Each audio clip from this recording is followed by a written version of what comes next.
Big Dumb Movie is a comedic podcast that often contains obscene language and outlandish commentary. Listener discretion is advised.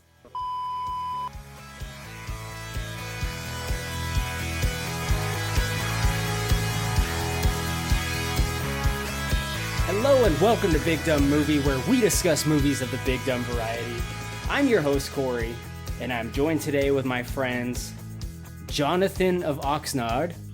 How art thou? Pappy of Kalamazoo. Good evening, sir. And Ronnie of Parts Unknown. Good morrow, lads. Hello, everyone. Thank you for joining me for what is sure to be a wonderful podcast. We are here this time to discuss a 1995 Disney movie, which is really just an era of movies that I love. Well, maybe, we'll see. A Kid in King Arthur's Court. Now, this is one of those movies that has kind of been forgotten about in time, which, as you guys know, I love because it's the kind of thing I talk about all the time. I want to discuss some other movies like this before we go right into this one. Movies that maybe you guys grew up on, that you watched on VHS at home a lot, that you just don't hear about anymore. I love these types of movies, and I have a few of my own. But Jonathan, I want to go to you first. What are some like this that you watched as a kid, or at least that you knew about, that like you just don't hear about anymore? Well, I've definitely got a few obscure ones for you here, and I might take you for a little surprise. So one of my most fond movies of being a child was The Dark Crystal. It's a freaking weird movie. Yeah. Nobody knows about that anymore. You probably had to be a real legit 80s baby to be able to watch that one. And I don't think it holds up today. Like, it's just fucking weird. And the Muppets thing and... Well, The Dark Crystal gets lumped into conversations about like Labyrinth as well. Yeah. So whenever someone like, oh, you remember Labyrinth? What about The Dark Crystal? Yeah. The Dark Crystal, however, got like a Netflix series within the last 5 years. So that kind of like revamped the interest in it somewhat. Not enough to get it a second season, but at least enough for like millennials and Gen Xers to be like, oh, I remember this show. Yeah, absolutely. A couple other little ones like Little Giants. I love that one. Shout out to Rick Moranis. Good human being. Flight of the Navigator was another one from like, I think 86, maybe 87. Did you ever watch that, Korey? Dude, we watched that in school. When I went to Parkview Elementary, and when I first met you, which is at that school, yeah, our substitute teacher played that in class more than once. And that's how I knew that movie. That's how I discovered that movie. No way. Yeah. I used to rent this from the video rental shop that was next door to my parents' store. And I would get this like at least once a week as a kid.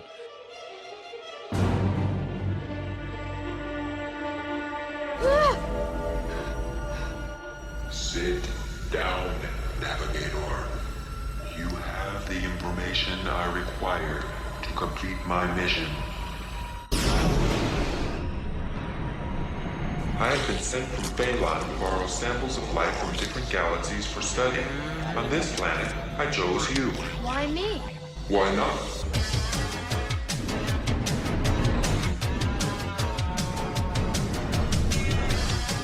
Dude. Okay, which way to Fort Lauderdale? I only know what's in your head. You don't know the way from your house to a 7-Eleven.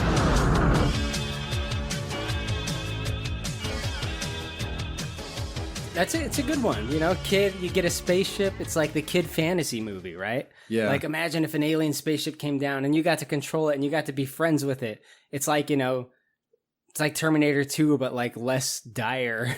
Yeah. And I was looking at the promo material today and I was like, why did this spaceship look like a really enlarged clitoris, dude? It was really gross. Freaking weirdos. Anyways. A couple more shout outs. I used to watch this a lot with my sister. Secret Garden. Sick little cancer boy finally gets out into the secret garden, all full of magic and all that other stuff. I remember Lauren talking about that one. Yeah. And she was like, The Secret Garden. And I was like, that's a girl movie. It kind of is, but I mean, you know, fond memories watching it with my sister. For Sometimes sure. you have to do that kind of thing. I don't still think it's a girl movie, by the way. I'm a little bit beyond that. Like, Yeah, maturity. It's a cancer kid movie now. It's a Make-A-Wish movie. Damn, Make-A-Wish movie. My boy ain't watching that shit. The Borrowers was a good one. All right, I don't know about all that. When I was a kid, It was a movie. it was a good movie to me. I'm not going to say as a 37-year-old man now that it's a good movie. In every city, in every house, unseen, unsuspected, they borrow our possessions. They watch our every move. Now, it's time to see the world through the eyes of the borrowers. Amazing. Tiny little people. But one man Ta-da! 24 luxury apartments in the place of one house. is out to destroy their I home. want this house flattened, and I want it flattened today. And he's about to discover Those little rats stole something very important from me. And nobody steals from Ocean's Pea Potter. that big Any last words? isn't always better. From the author of Bed Knobs and Broomsticks comes an adventure for people of all sizes. I'm gonna borrow you. Hold on to your hat. Small End of the line, Berman! is awesome. John Goodman, I hate you little people. Oh, that's a shame, because we love you. The Borrowers. And Harriet the Spy. Ooh, yeah. Nice. Harriet the Spy. Orange VHS tape. Yep. One of those Nickelodeon movies. Yep. Rosie O'Donnell at the Yep. peak of her powers. Yeah. Pretty interesting movie, I think. Like, it's one I kind of want to go back and rewatch because I think it might hold up in some ways. Because this kid, like, learns, like, a harsh lesson. I remember her being, like, a spy, at least in her own mind, spying on her friends, figuring out all their secrets, and then she gets found out, and they're all like, what the fuck is wrong with you? Yeah. And it's, like, a real, like, oh, shit, maybe I shouldn't be doing this? And then she eventually has to, like, use her abilities for good, I guess, to defeat whatever bad guys there are in the movie. But, like, I think there's some really interesting stuff in that movie in that way. It's literally every young teen these days, except they just do it on social media now instead of the old spy ways. They don't have to come up with any crazy gadgets and schemes to find out things about their friends. Well, I remember Harriet, like, watching people through their windows and shit with, like, Yeah. little binoculars. Like, Yeah. that's some spy shit. Yeah. Well, you know, she was young. She was like in third grade or something, man. Like, it's still innocent. I saw that in theaters. I remember my cousins, they were older, taking me to go see that. And I remember Rosie O'Donnell gets fired. Like, I think Harriet rats her out or something. I don't remember. Yeah, you're right. Well, Ronnie, let's go over to you. What are some of the movies that you kind of think qualify like a kid in King Arthur's court in the recesses of your mind? The first one that popped up for me as a kid, a lot of animation, really. First one was Brave Little Toaster. Ah, that was mine. Sorry, I figured someone else would mention it too, but like to this day, I still don't run over the vacuum cleaner cord because of that movie. And then space heaters terrify me still to this day because of that movie. Yeah. As they should. They catch houses on fire. I think it's the AC, not a space heater, but whatever. Page Master popped up too because I was thinking about because I was reading a book that goes along with this movie. I was like, oh, that was a fun one as a kid because I like to read and imagine getting drawn into like books as a kid. You're really taking all of Pappy's answers, I think. But the I'm Page so Master... sorry. I actually had that. I had both of these on my list too, but I decided to save scrapped some them? for the rest of us. The Page Master is one that will be a Big Dumb Movie podcast eventually. And I think I know now what people to bring along for that. Yes. Yeah. And Don't bring any bees. That's a stretch, I know, but I got it, so it's all that matters. Korey's made plenty of My Girl memes in the past. Absolutely. And the last one I'll mention, that since it's topical, and I hope it's not someone else's, is Rookie of the Year. My brother is a big like baseball fan, so I got stuck watching baseball movies, and Rookie of the Year has this kid whose name I always mess up, Thomas Ian Nicholas, in it too. Mom, come on. I got a game. Henry thinks that he's actually going to play today. Henry Rowengartner had a dream. Rowengartner, get in the right field. Playing in the major leagues. Only one thing I got it. stood in his way. Home! Reality. Until one day, everything fell into place. How long will they have to be in the cast? August. And now rotate from the shoulder slowly. Oh, whoa! Funky butt loving. Did he say funky butt loving? Those tendons have healed a little tight. Now, the kid who wasn't good enough for Little League Mom, watch this. Wait! is pitching Gosh, Henry, you can play for the Cubs. Hey, in the big leagues. I'm the new pitcher. 12-year-old Henry Rowengartner, the youngest person in history to play Major League Baseball. Rookie of the Year came out just a few years before this, really got this kid famous. And then, he got this movie, and then he got into his teen years, and he started doing American Pie movies. So, yeah, absolutely. Rookie of the Year. This guy's in American Pie? Yeah. Yeah, he plays Kevin. Oh, shit. He's the one trying to fuck Tara Reid. Ah. Yeah, that's right. Well, at least that was back when she looked decent. Wait, you don't like Tara Reid now? Have you seen pictures of her? I haven't, no. Good Lord, don't do it. She's a bit plastic. A lot of bit plastic.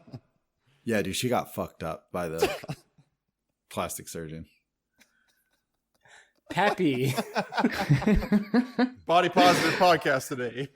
Tara Reid just unsubscribed from Big Dumb Movie. Good job, guys. We lost our biggest fan. Nah, Brave Little Toaster was the first one I was going to say. We had that taped from when it was on TV. And that's one of those ones where it's like the commercials that played in between are also burned into my memory of Brave Little Toaster. I don't know why people don't talk about it enough today. The other one that I had was a movie called Clubhouse Detectives. And this is a really obscure one, but it's basically like a kid's version of Rear Window. But the thing I remember the most is the kid is taking a leak in the bathroom, and he looks out his window and he sees his neighbor supposedly getting murdered behind the blinds. And he's so startled by that, he pees all over the toilet paper roll. And like to this day, I think about that every time I'm peeing, like how bad it would be if I accidentally peed on the toilet paper roll. Imagine doing that in 2020. That would just be like a devastating thing to happen to you. I think, yeah, you ruin a whole roll of 2-ply. Like, what an irresponsible kid. You just go to any public restroom and every toilet paper roll has been pissed on. Yeah, that's true. Call that a wet wipe where I come from. Oh, God. Balto? I feel like Balto is a little bit more well known, but I feel like people don't talk about it today. That shit was on Cartoon Network like 4 days a week when I was a kid. Really kind of a sad movie. I think the dog has to run some medicine across Alaska or something. And then like just, I don't know. I had a little sister, so I feel like there was like so many Mary-Kate and Ashley bullshit movies where they were just like reskinning, it's a weird way to say it, like putting Mary-Kate and Ashley in like just different roles, right? Like they would go to the West. They were like detectives and shit. I feel like I watched way too much of that. Oh yeah, and then, there was so many of those movies, Pappy, and like Jonathan probably had to deal with those too with Lauren, I imagine. But yeah, and now they're not even the most famous Olsens anymore. Like their little sister's way more famous than them. That now. is interesting. Yeah, those movies though were like they always have a green screen montage because they don't like film on location usually. So there's like a weird montage where I watched a couple of them actually a few years ago just to see if they'd be funny podcast fodder, and they are. We got to do a podcast on one of those eventually. Camera? passport? Where are we going? Get ready to rendezvous with Mary-Kate and Ashley in Paris. We're going to Paris? What do two all-American girls do in the City of Lights? Shopping. Ditch their chaperone. I don't do shopping. He's a geek. Meet a supermodel. She's très chic. I do shopping. Fall head over heels for two French boys. What do you say? Who cares? And see the sights. Magnifique. You met some boys. It's a wild ride, turning the city upside down. Wow, you girls don't waste any time. Will their French adventure go too far? Are we in trouble? Ooh la la! It's Mary-Kate and Ashley's passport to fun. Paris will never be the same. What can I say? We're teenagers. Mary-Kate and Ashley's all-new movie, Passport to Paris. Now available only on video. Maybe we have to do like we did with the video game episode where we just take all of the Mary-Kate and Ashley movies and compile them just into one pod. Oh my God. So I don't think you could do a full pod on one movie. So you want us to watch more than one? Go big or go home. You can binge them like Fast and the Furious movies. You remember that Rocky podcast we did, Ronnie, at Wasted Potential? We're going to do that with the Mary-Kate and Ashley series at Big Dumb Movie. I prefer a concussion, I think. Prefer to be punched by Ivan Drago in his prime. Yep. If he dies, he dies. I googled how many Mary-Kate and Ashley movies are there, and all Google says is at least 18. Google is not sure. To be fair, they're probably like 45 minutes long, and you could watch them on ×2 speed or 1.5 speed. People always like talk about what happened to them. I'm like, well, they have so much like residual money, they don't have to do shit for the rest of their entire lives. So, it's trash movies and stuff, but they made a bunch of money off of it. Mm-hmm. Dude, I'm sure they made so much money. They had a video game. Actually, they had multiple video games. You remember the handheld Tiger video games that ran on AA batteries? Yeah. They had one of those too. Okay. I know they had Game Boy games for sure. Yeah. I remember seeing those. The clothing line, dude. They had everything. And then they found crack cocaine. I think they got the real stuff. I think they just got cocaine. I think they were scoring rocks. We already lost Tara Reid. We can't lose Mary-Kate and Ashley. I'm pretty sure they got whatever they wanted. Have you guys seen the music video they made where they're talking about how Elizabeth Olsen is super annoying? No. You know Elizabeth Olsen, right? She's now way more famous than them. She plays the Scarlet Witch in the MCU. She's a really great actress. Yeah. She's, seems to be pretty normal, at least in Hollywood, like as a person, because she didn't grow up with all the kid movies. But there's some video on YouTube that is from one of their movies or from like the beginning of one of their VHS tapes where it's like a diss rap against her. It's about how she's the annoying little sister, and she's in it, and she's like 5, and she's so cute. But that's on the internet. Check it out. Lizzie, baby, we'd rather you weren't along today, but shouldn't we tell her why? We just rather you weren't, okay? Now back off and say goodbye. We'd rather be picked up by a twister, or tagged along after by a sister. We'd rather eat french fried garden snails. We'd rather lose all our fingernails, or bathe in a pool of slime. Hasta la vista, baby siesta. Maybe some other time. B-U-T-T out. B-U-T-T out. Turn your tiny frame about and B-U-T-T out. You better, you better, you better. I got a few answers myself. I knew we all would have more than one. There's one that I've talked about enough on this podcast to where I feel like I basically reviewed it, and that's Richie Rich. My wife said that one too. There it is. I was asking her the same question. One of Macaulay Culkin's like later movies, he's getting a little bit older. Richie Rich, obviously famous, like old school comic character. A kid who's basically like a billionaire and has access to infinite money and technology. That movie plays very much like a 90s movie, right? There's like some Billy Madison type villain trying to take over like his dad's empire, and he has to stop him with his friends.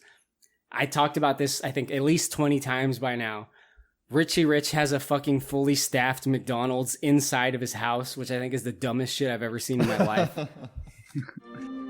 Welcome to the home of the richest kid in the world.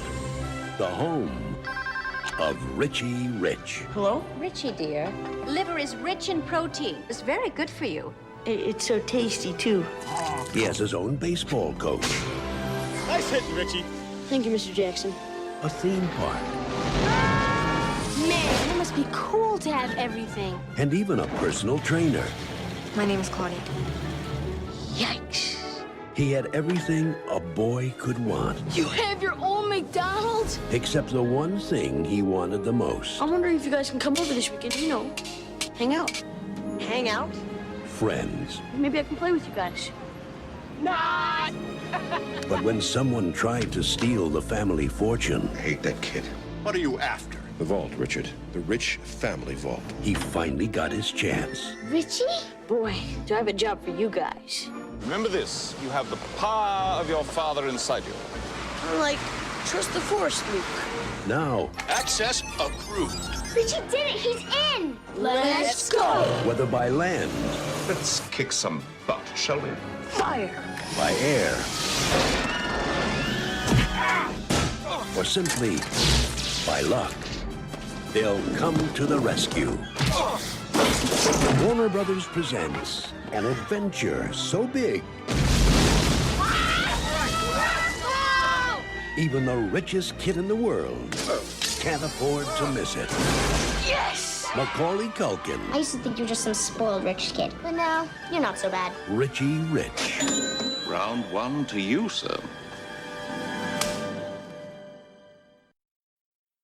But there's a couple other Disney movies from like the 90s and 2000s that I want to bring up real quick. Brink and Johnny Tsunami. Brink and Johnny Tsunami were both cringy as fuck and legitimately pretty good. Like they captured, I think, that perfect like Disney Channel movie vibe. I don't know if they're still as good, the Disney Channel movies, or if they still exist at all. But there was like a slew of them that were like pretty decently watchable, despite being pretty fucking stupid. Those were the only two that were watchable. What about Smart House? Nah, I don't like that. Luck of the Irish. I don't like that. Alley Cat Strike. Nah. What's the one where the kid has a clone? The kid has a clone and he makes him do all his like chores and shit. That one's pretty good. There was another one that the brother and sister switched the dirt bike racing. Like motocross. Yes, motocross. Yeah. Yeah. I wasn't a Disney Channel kid, but I remember distinctly before Johnny Tsunami came out, like it was everywhere. Like it was like advertised like crazy. I was like, I guess I gotta watch this. And I was like, oh, this is really like disappointing. I thought it was something like really, really interesting. I guess I wasn't really a surfer or a skateboard kind of kid, but I just remember vividly just kept saying Johnny Tsunami this Friday or something like that. Friday on Magical World of Disney. Hold on to your remotes because Disney's about to go Richter. How do you go Richter? With the Disney Channel original movie, Johnny Tsunami. From the surf to the snow, he only knows one way to go.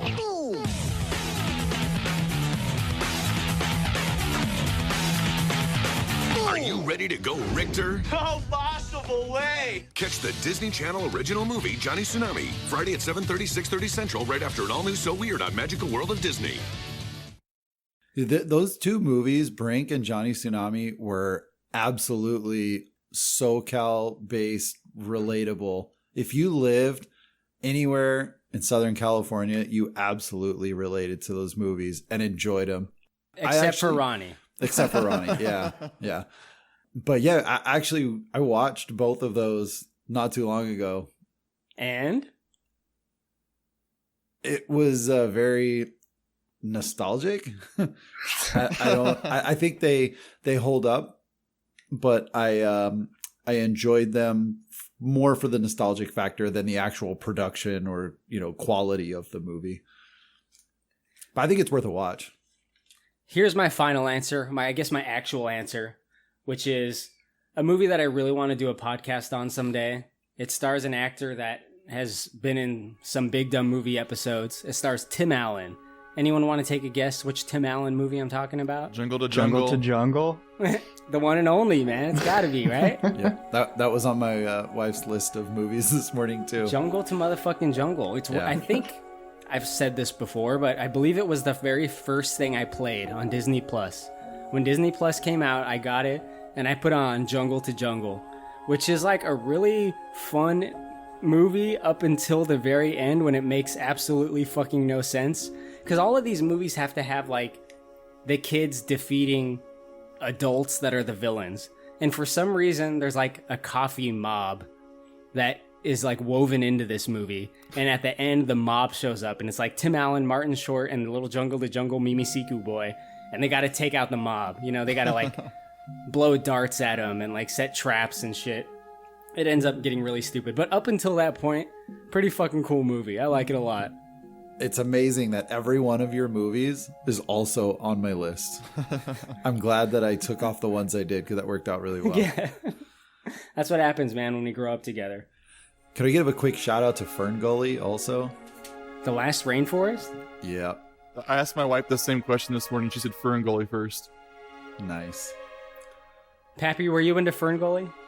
I mean, I watched it once. I have like no memory of it. I feel like people still talk about Fern Gully a little bit though. Like, I remember isn't there a bat thing in it? Yeah, Robin Williams played Batty, dude. Yeah.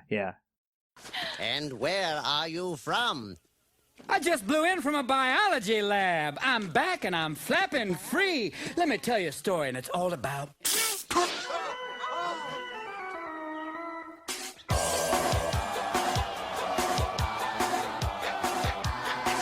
Yo, the name is Patty. The logic is erratic. Potato in a jacket.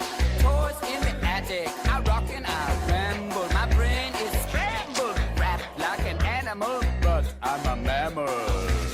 All of our cosmetics are non-carcinogenic.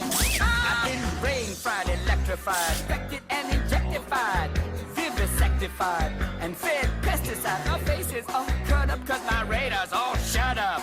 Nurse, I need a checkup from the neck up. I'm Betty. It seems to have no effect, Doctor. Get me another one. Get me another animal. See, Fern Gully comes up in conversation whenever people talk about Avatar. Yep. I feel like Fern Gully doesn't have its own place in conversation. It's always in relation to Avatar. Yep. Really quickly about Jungle to Jungle, when my co-host Shane and I first started doing our podcast, he would always threaten me to review Jungle to Jungle. Like, it was always his go-to threat. We're doing Jungle to Jungle next week. I'm like, no, I am not rewatching that. You know what? I gotta have Shane on for that episode then. That's perfect. I'm in. A lot of screaming involved. Well, it does co-star Martin Short, so. Oh, he's in that? I don't remember that movie. I just remember Kid and Loincloth and Tim Allen and Amazon or something. Yeah, Martin Short's like Tim Allen's best friend, and he's the one that does like a lot of screaming. Like, you know, Mimi Siku does something crazy. He's like, look, I got a tarantula, and Martin Short screams. What are you doing? Feed my chica. What's matika?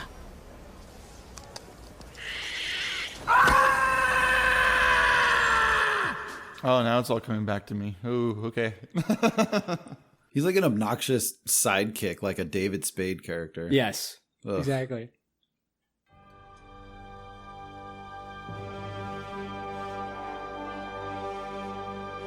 But let's switch gears and let's go into this movie. This 1995 movie directed by Michael Gottlieb, A Kid in King Arthur's Court. Pappy, I'm going to go over to you. The movie opens up with a homeless man stuck in a well. Sir Wetness himself, Merlin. I don't know. Like, when I think about A Kid in King Arthur's Court, I think about like my mom got the wrong baseball movie because I'm with Ronnie where I really liked Rookie of the Year, and this is like, you know, the other one is like almost trying to trick you into thinking it's that movie. But yeah, I don't know. Merlin is a very homeless looking person who lives in a well in this movie. He's dead, and he's got to conjure a brave knight to help save Camelot, and that comes in the form of Sir Calvin of Reseda. Which I have no idea how old Calvin is supposed to be in this movie. He looks like he's in high school, but he's playing Little League. I think he's somewhere between 12 and 14, you know? He's at that like weird puberty age where it's like, he might be a little bit older, he might be a little bit younger, who's to say? He's definitely hit a growth spurt since Rookie of the Year, though. Mm-hmm. Jonathan, Calvin is at a baseball game. So Calvin's at this baseball game, and he's that guy that somehow made it on the team that is just a trash player. Me. He's probably forced to be there by his dad. You know, his dad was there in the stands, really high hopes for him. Come on, slugger, you can do it, you know, that kind of scene. But he's definitely got some, like, anxiety issues in the batter's box. You could tell he's not comfortable playing baseball. He's not a real confident kid. And that was pretty obvious right off the bat. And all the other players kind of treated him like shit. The coach kind of talked down to him. So it really gets you set up for the movie here in portraying this guy as an unconfident young, you know, tween. Is that what they call him these days? Mm-hmm. I guess they didn't call him that back then, but so it kind of paints that picture. They basically bully him for being an inside boy. It's what it kind of feels like. Right. Like, because, like, my biggest question was, like, what is Calvin's character? Because they just jump into this movie very quickly and just throw us into the Camelot. So I was trying to, like, okay, I'm trying to get an idea of what kind of character he is. Okay, he's not very athletic because they constantly make fun of him being afraid of baseball or jousting. He likes rock and roll. So I don't think that makes him a dweeb, but I guess he understands technology because he uses it later to his advantage. Maybe he's a scout because he's a Swiss Army knife. I was trying to figure out who is this kid. But he's got some sick rollerblades, you know, so I couldn't really say he's an indoor kid. He loves metalworking. I think he's just like your average relatable, like, 90s kid. I think, you know, he's up here playing baseball. Maybe he kind of wants to, maybe he kind of doesn't want to, but, like, he's timid. He's definitely nervous. And I think we could all relate to that at some point, being that age. Like, oh, fuck, everyone's looking at me. I'm up at bat. Am I going to fuck this up? And of course he does. I think he is super relatable to Korey at that age. Like, Korey really was, like, equally an indoor kid, but also an outdoors kid too, because we skateboard and snowboard all the time at that age. Yeah. And we were always doing stuff outside, but we're equally okay with being inside kids at the same time. Yeah. Lots of video games and pogs too, you know? Yeah. Did you have that same haircut in the 90s? He almost did. There was a dead animal on my head. It was the Zach De La Rocha from Ridgeon's Machine kind of hair. He's kind of floppy. Somewhat. Yeah, before he dreaded it. Uh-huh. Yeah. I will say this in the movie's favor. It does not fuck around with this intro at all. Like, this intro is like 3 minutes long. It's like 30 seconds of Merlin, 2 minutes of baseball, then here's the kid in King Arthur's court. Like, we're giving you what you paid for right away. Yeah, they don't waste time. You know, Hook spends a lot of time in the real world. It's like 20 minutes before they go into Neverland. There's a lot of buildup. This movie is like, fuck all that. Kids going into Camelot right now, goddammit. I was about to toss to you, Jonathan. He is in the San Fernando Valley in the 90s, so of course there's an earthquake. Of course. Yeah, so Korey and I, even though we were, you know, what, 50, 60, 70 miles north of Reseda as kids, survived the Northridge earthquake, which was pretty gnarly. Yeah, was that 1994? Yeah, that was the largest earthquake that we had probably have ever experienced. Yeah, everyone has a story about the Northridge earthquake that happened in 94 out here in California. We were very little, but it was insane. Yeah. We could feel it like it was happening like right underneath us where we were. At least that's the way it felt for me. Absolutely. I had bunk beds at the time, and I used to always sleep on the top bunk. And I just remember in the middle of the night, the earthquake going off, and my dad running into the room, grabs me by my t-shirt and just pulls me off of the bed from the top bunk. And the top bunk was swaying back and forth. And we're taught to stand in the door jamb or in the doorway because that's your, most protected area inside the house. If you can't get out of the house, you stand inside of the doorway because the framing is so strong. Wow. See, you guys were actually playing it. See, the way I remember it for me and my memory might be wrong. Sometimes I remember things incorrectly from that long ago, but I was sleeping in the same room as my mother for some reason that night. There was this big earthquake started happening. I woke up terrified. My mom, I see her in her bed. She just like goes from prone to sitting up right away and just screams. She's just sitting there up screaming. And it was so loud that I remember like covering my ears as tight as I could. Because it was just like my mom screaming bloody murder. Didn't do anything. She just sat there and screamed. Holy shit. Why am I laughing at that? That's wild. That's the way I remember it. I hope that's not wrong. The house might be falling down on you guys, but, you know, at least she screamed it off. And now I'm At least deaf. everyone's awake. Yeah. Nobody was sleeping through that one. Absolutely not. It was like a fire alarm. Yeah. You know, and I feel like I remember a lot of media from this era, like mid-90s, early 90s, where someone like falls through an earthquake pit and like travels to another place. That might just be the 90s reboot of Land of the Lost. But I feel like this had happened in like other areas as well. It's like, it's an earthquake. You fall through the earthquake and then you're somewhere else. It's like a time portal, you know? Yeah, it's so ridiculous. Like, you know, this kid fell 45,000 feet into this chasm and he should have just burned up. He's in the very center of the earth. He's very comfortable with falling through this chasm, by the way. Apparently. Like he doesn't seem like too stressed out about it. Him falling through with like him like rolling down the windows, you know, when he's falling. I remember that being on like the trailers for this. Anything was better than striking out again. But it's not happenstance, right? Doesn't Merlin intentionally reach out to the universe for a hero? We do later find out, yes, Okay. that this is the guy. That was Merlin? I thought it was the crazy cat lady from The Simpsons. I wrote down Doc Brown got stuck in a well on the set of a high school play. Like it's this movie looks so bad. It's like they found somebody from the retirement home. It's like, hey, can you just come say some lines for us? Ever do community theater? Yeah. You're hired. Ronnie, I'm going to send it back your way. Calvin has left Reseda. He is now in medieval times for reals. Yeah, and he falls from the sky at a peak velocity and then lands on the Black Knight. The Black Knight is being chased in hot pursuit by the King's Guard and the King for some reason. I don't know why the King finds it to be so important. He has to leave his throne to get in the carriage and say, after him, he has my box of treasures. And he just happens to be there because like the king would be like, fuck that, you guys go get my shit, bring it back. Like, why would I ever be involved in the pursuit of the Black Knight? But we have to get introduced to all our main characters. So Calvin falls on the Black Knight, and instead of them both exploding, they fall down into fun Looney Tunes comedic action. Calvin screams and then runs off into the woods.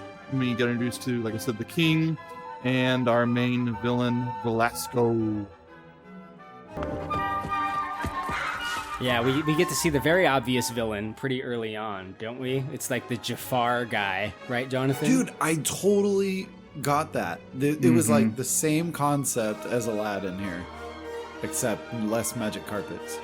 Which apparently there's a sequel to this movie. Yeah. Totally unwarranted, where he goes to Aladdin's palace. Never seen it. It's called A Kid in Aladdin's Palace, yeah.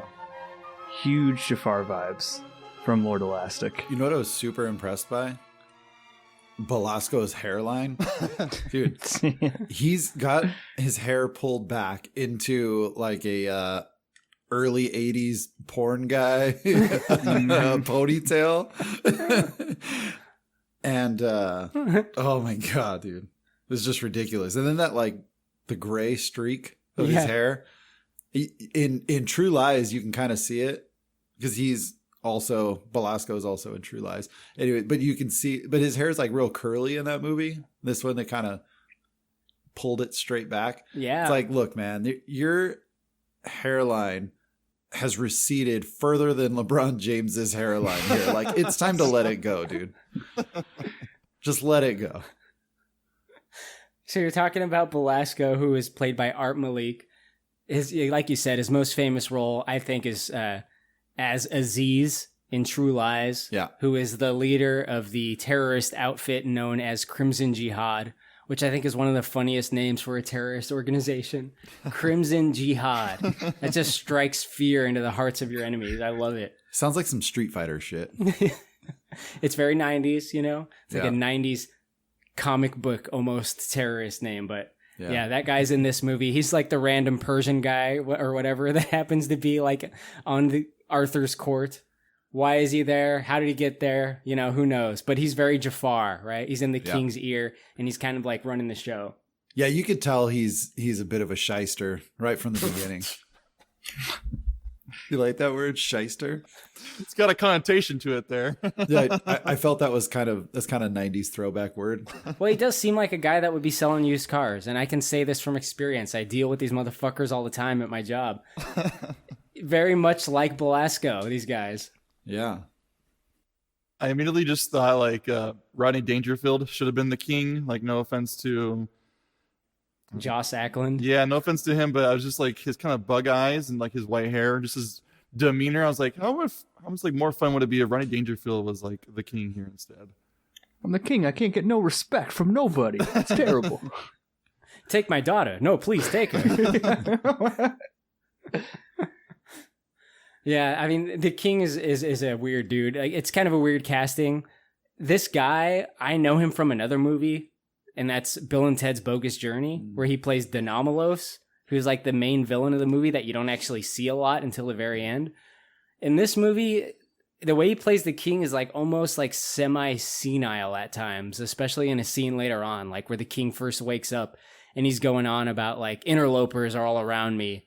He's kind of like a crazy old man. But Pappy, we do get to meet him properly. The fuck is an interloper? Better than an outerloper, dude. I know what elopers are. Really quickly, I forgot to say in my little synopsis there that this is the King Arthur. It's kind of a major point, right? It's in the title of the film, but it's the King Arthur. Mm-hmm. And that's part of what Calvin's figuring out, is that the Arthurian myth doesn't exactly live up to what it was in 1997, whenever this takes place. That there's no round table. I don't know a lot about this kind of shit, but there's no Lancelot, right? Merlin's dead. It's kind of past its golden era. And when we see the king in that medieval feast that they're having, he's just kind of stuffing his face, pretty disconnected from his people. Yeah, going like full Orson Welles. Mm-hmm. And Calvin is taken before the king. He's taken to Camelot, which it turns out actually is a silly place. Monty Python was right. Yeah. Lord Belasco immediately hates him for no reason, right, Pappy? Did you find the boy? Of course. And bring him to me. Ah, he was taken to the Great Hall, my lord. The king. You take your orders from me, not that stupid old fool. Look, I have Arthur exactly where I want him. The Black Knight's working his magic wonderfully. We do not need interlopers like this little boy spoiling it. Now you are my High Chamberlain. Deal with it! Which I don't get. So Lord Belasco has this little henchman dude, and we come to find out later who the Black Knight really is, but the movie totally lies to you, and it makes you think that the Black Knight's on his payroll. Like, Lord Belasco is like, yes, the Black Knight's doing exactly what we want him to do, which doesn't make any sense at all. But ultimately, Calvin is able to swing the court through a trial of combat by playing combat rock in the first of two portable CD scenes. I thought they were going to play The Clash or something. Maybe they couldn't afford it. I don't know why he says combat rock, but it's so fucking stupid. The widest headphones of all time. He stretches them between two giant horns, like 30 feet apart in this hall. They are wide.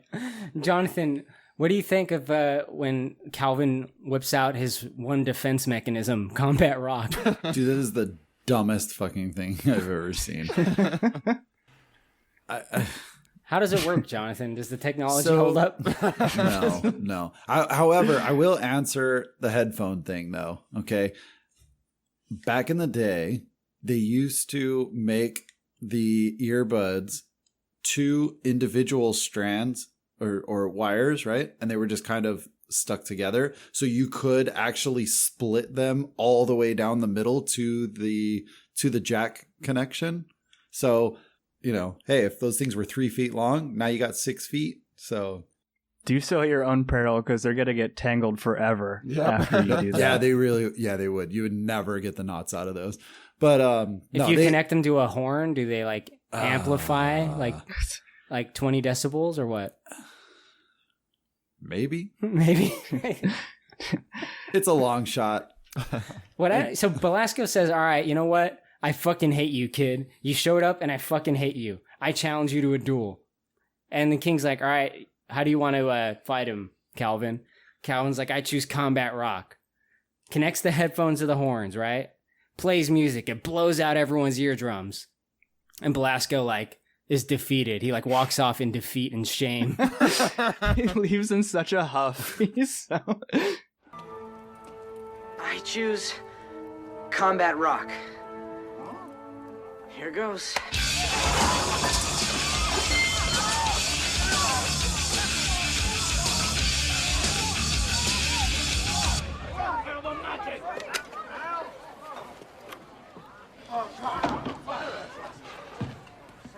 It's a miracle. In full-blown digital stereo. I've never heard such a clamor in all my days. That was no clamor. That was rock and roll. If he had rollerblades in his backpack, why didn't he just say, I challenge you to ride the rollerblades without falling on your ass one time? Combat fruit boot. Seriously. Okay, so this kind of, because you mentioned this, Jonathan, they probably couldn't afford the Clash. So this movie had a budget for $15 million. And I keep asking myself, where'd the money go? This movie looks so cheap and cut corners on everything. So where did all that money go? Because they didn't get the payroll. Yeah, but they didn't get any good rock music. It's just and the kid just goes, I'm just gonna play rock. He just presses a button. I'm like, this is so boring and not a cool way to defeat someone in combat. You could make it cheesier and fun. He goes up to the lute player and says, oh, play this chord, do this, and connects it. It just, I press play, it connects to the horns, and it's loud. I'm like, oh, it's so lame. It sounds like a riff you would hear on a soundboard or something Yeah. It's not real music. It's generic, yeah. It's not like any known piece of music. It's definitely generic as fuck. Yeah, you know what else is stupid? Dude, it's not like a piece of digital media or a cassette where it stops and then starts from that specific point. You had to start playing and then he would have had to cue it up, fast forward to get to that point. Because the songs just don't start out like that. Dude, that was at least a minute 40 into the track. That's a good point. Hold on, guys. Wait, I need a minute and 40 seconds to set up here. I mean, not to mention, after falling 40,000 feet and being cushioned by the armor of the Black Knight, that CD is fucked. It is scratched to shit after that. You know that laser is fucked up in there. Yeah, for sure. Yeah, those CD players could not take many bumps back in the day. Dude, what the hell was he doing falling down the forever hole there with his backpack anyways? He was in his baseball game. He grabbed it. That's why he went back into the dugout. Got it. Because he needed his backpack full of tricks, which can hold a lot of shit. Rollerblades take up a lot of space, man. I know. That actually tells us a lot about Calvin's character. That he's the kind of kid who brings a backpack with all of his stuff to a baseball game. And goes back. He brings a knife to a baseball game.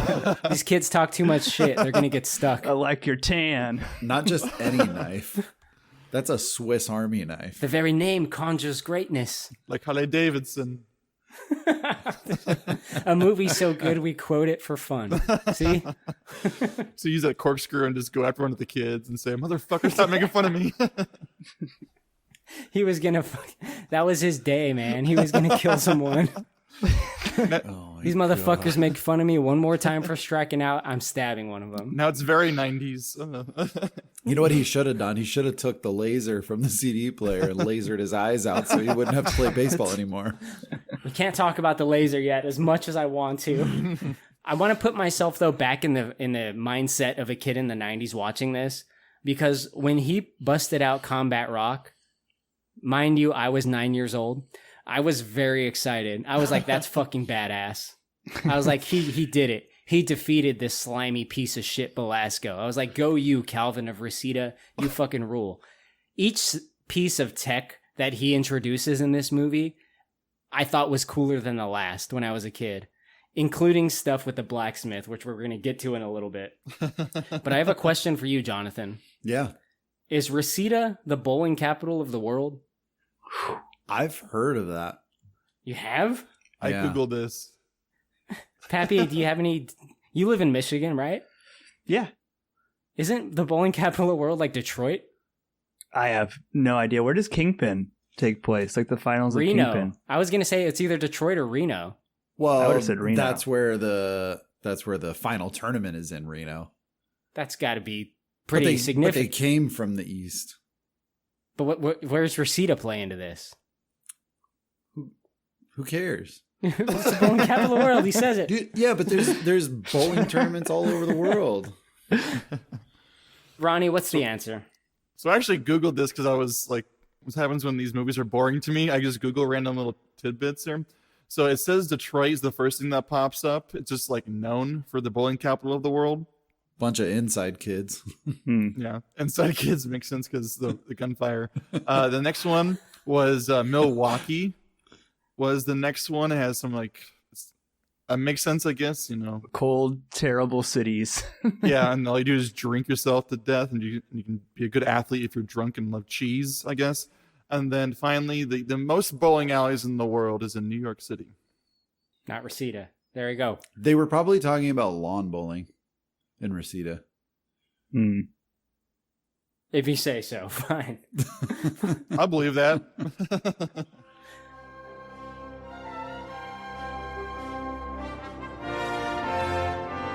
Now, Calvin, who is obviously from the Valley in the 90s, he is now here in Camelot with King Arthur. He's immediately thrown into the mix. Like Pappy said, this movie just gets going. One thing that strikes me is that he's very, like, on board with this situation. Like, he's very cool with this. You know, obviously when Belasco challenges him to a duel, he's, like, concerned. But other than that, he's, like, pretty, like, comfortable with being here in a way that I don't think I would be. I think I'd be very concerned. I'd be freaking the fuck out. Be like, where the fuck am I? I'd probably be crying a lot, you know, like, it wouldn't be good. Like, just imagine how bad it would smell. You know what I mean? Like, you'd just be overwhelmed. Like, a medieval hall like that, there'd be so much stink. Yeah, I feel like people would be pissing on the walls a lot and stuff, you know? Pissing on the toilet paper rolls. Talk about the castle here. The only positive thing I wrote down for this film that I like, except for like some of the little jokey things later, is the natural lighting. Like, at least they bothered to do natural lighting in the film. With the candles and the sun coming through. Right, it's got that like orange-yellow glow when they're inside the castle, right? Yep, it's ugly. I'm like, that looks accurate. It's a little dark for me. I don't tend to like movies that just have real... I know they're basing it off of like real world environment, what it would have been, but I just don't really particularly enjoy dark movies like that.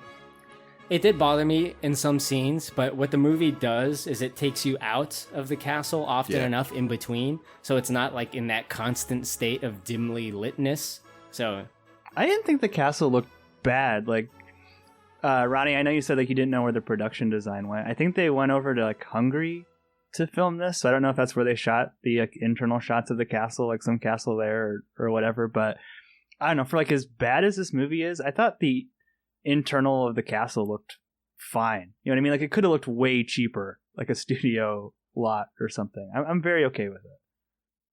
I think if this was like its sequel, which I haven't seen, you know, none of us have, I guess, but like that was a straight to video movie, that movie I would imagine probably has those failings, right? Of like where the sets and the costumes, like the budget went to that. This one, in terms of like the structures they're in, it does look small, right? The environment, it doesn't feel like a big castle. Maybe it's not a big castle, but it looks accurate enough, I think. Like the walls don't look like they're foam. Yeah, if you go back and think about it, they're really only internal castle shots were really like the great room, and then there was a couple of bedrooms and then Merlin's there's like a dungeon. hall. They use the hall a lot. Yeah, they use that same hall quite often. Merlin's den specifically looks really, really bad, but like that's what I meant. Like that's what I meant, like a high school play. It all feels really small. I was like the King of England. I know there's limitations and money and budget in the '90s, but I was like, this is the king. And it looks like a gross sex dungeon, not really like a very kingly manor or something like that. Yeah, that is where the movie takes us next, where... To the rape dungeon? Yes. Princess Catherine takes Calvin to her rape dungeon, where Merlin used to reside. We got Excalibur in there. Very shitty-looking Excalibur. You know, when I think of Excalibur, the sword, I think of it having a specific, like, hilt, and it doesn't have that same one. Obviously, they tried to make it a little bit fancier, but I don't particularly like it. It didn't even have a good blade. Didn't have a good edge on the blade. It was rounded on the tip, like... A lot of the swords in this whole movie, you could see the tips were extremely rounded. Like, get some point on that thing, man. For sure. Really quickly, because you glossed over this, Korey, because before they go to the Legend of the Hidden Temple and like the Well of Destiny, Olmec. Yeah, she, the girl Catherine says, "My father won't appreciate my nocturnal transgressions." I'm like, yeah, can't forget that.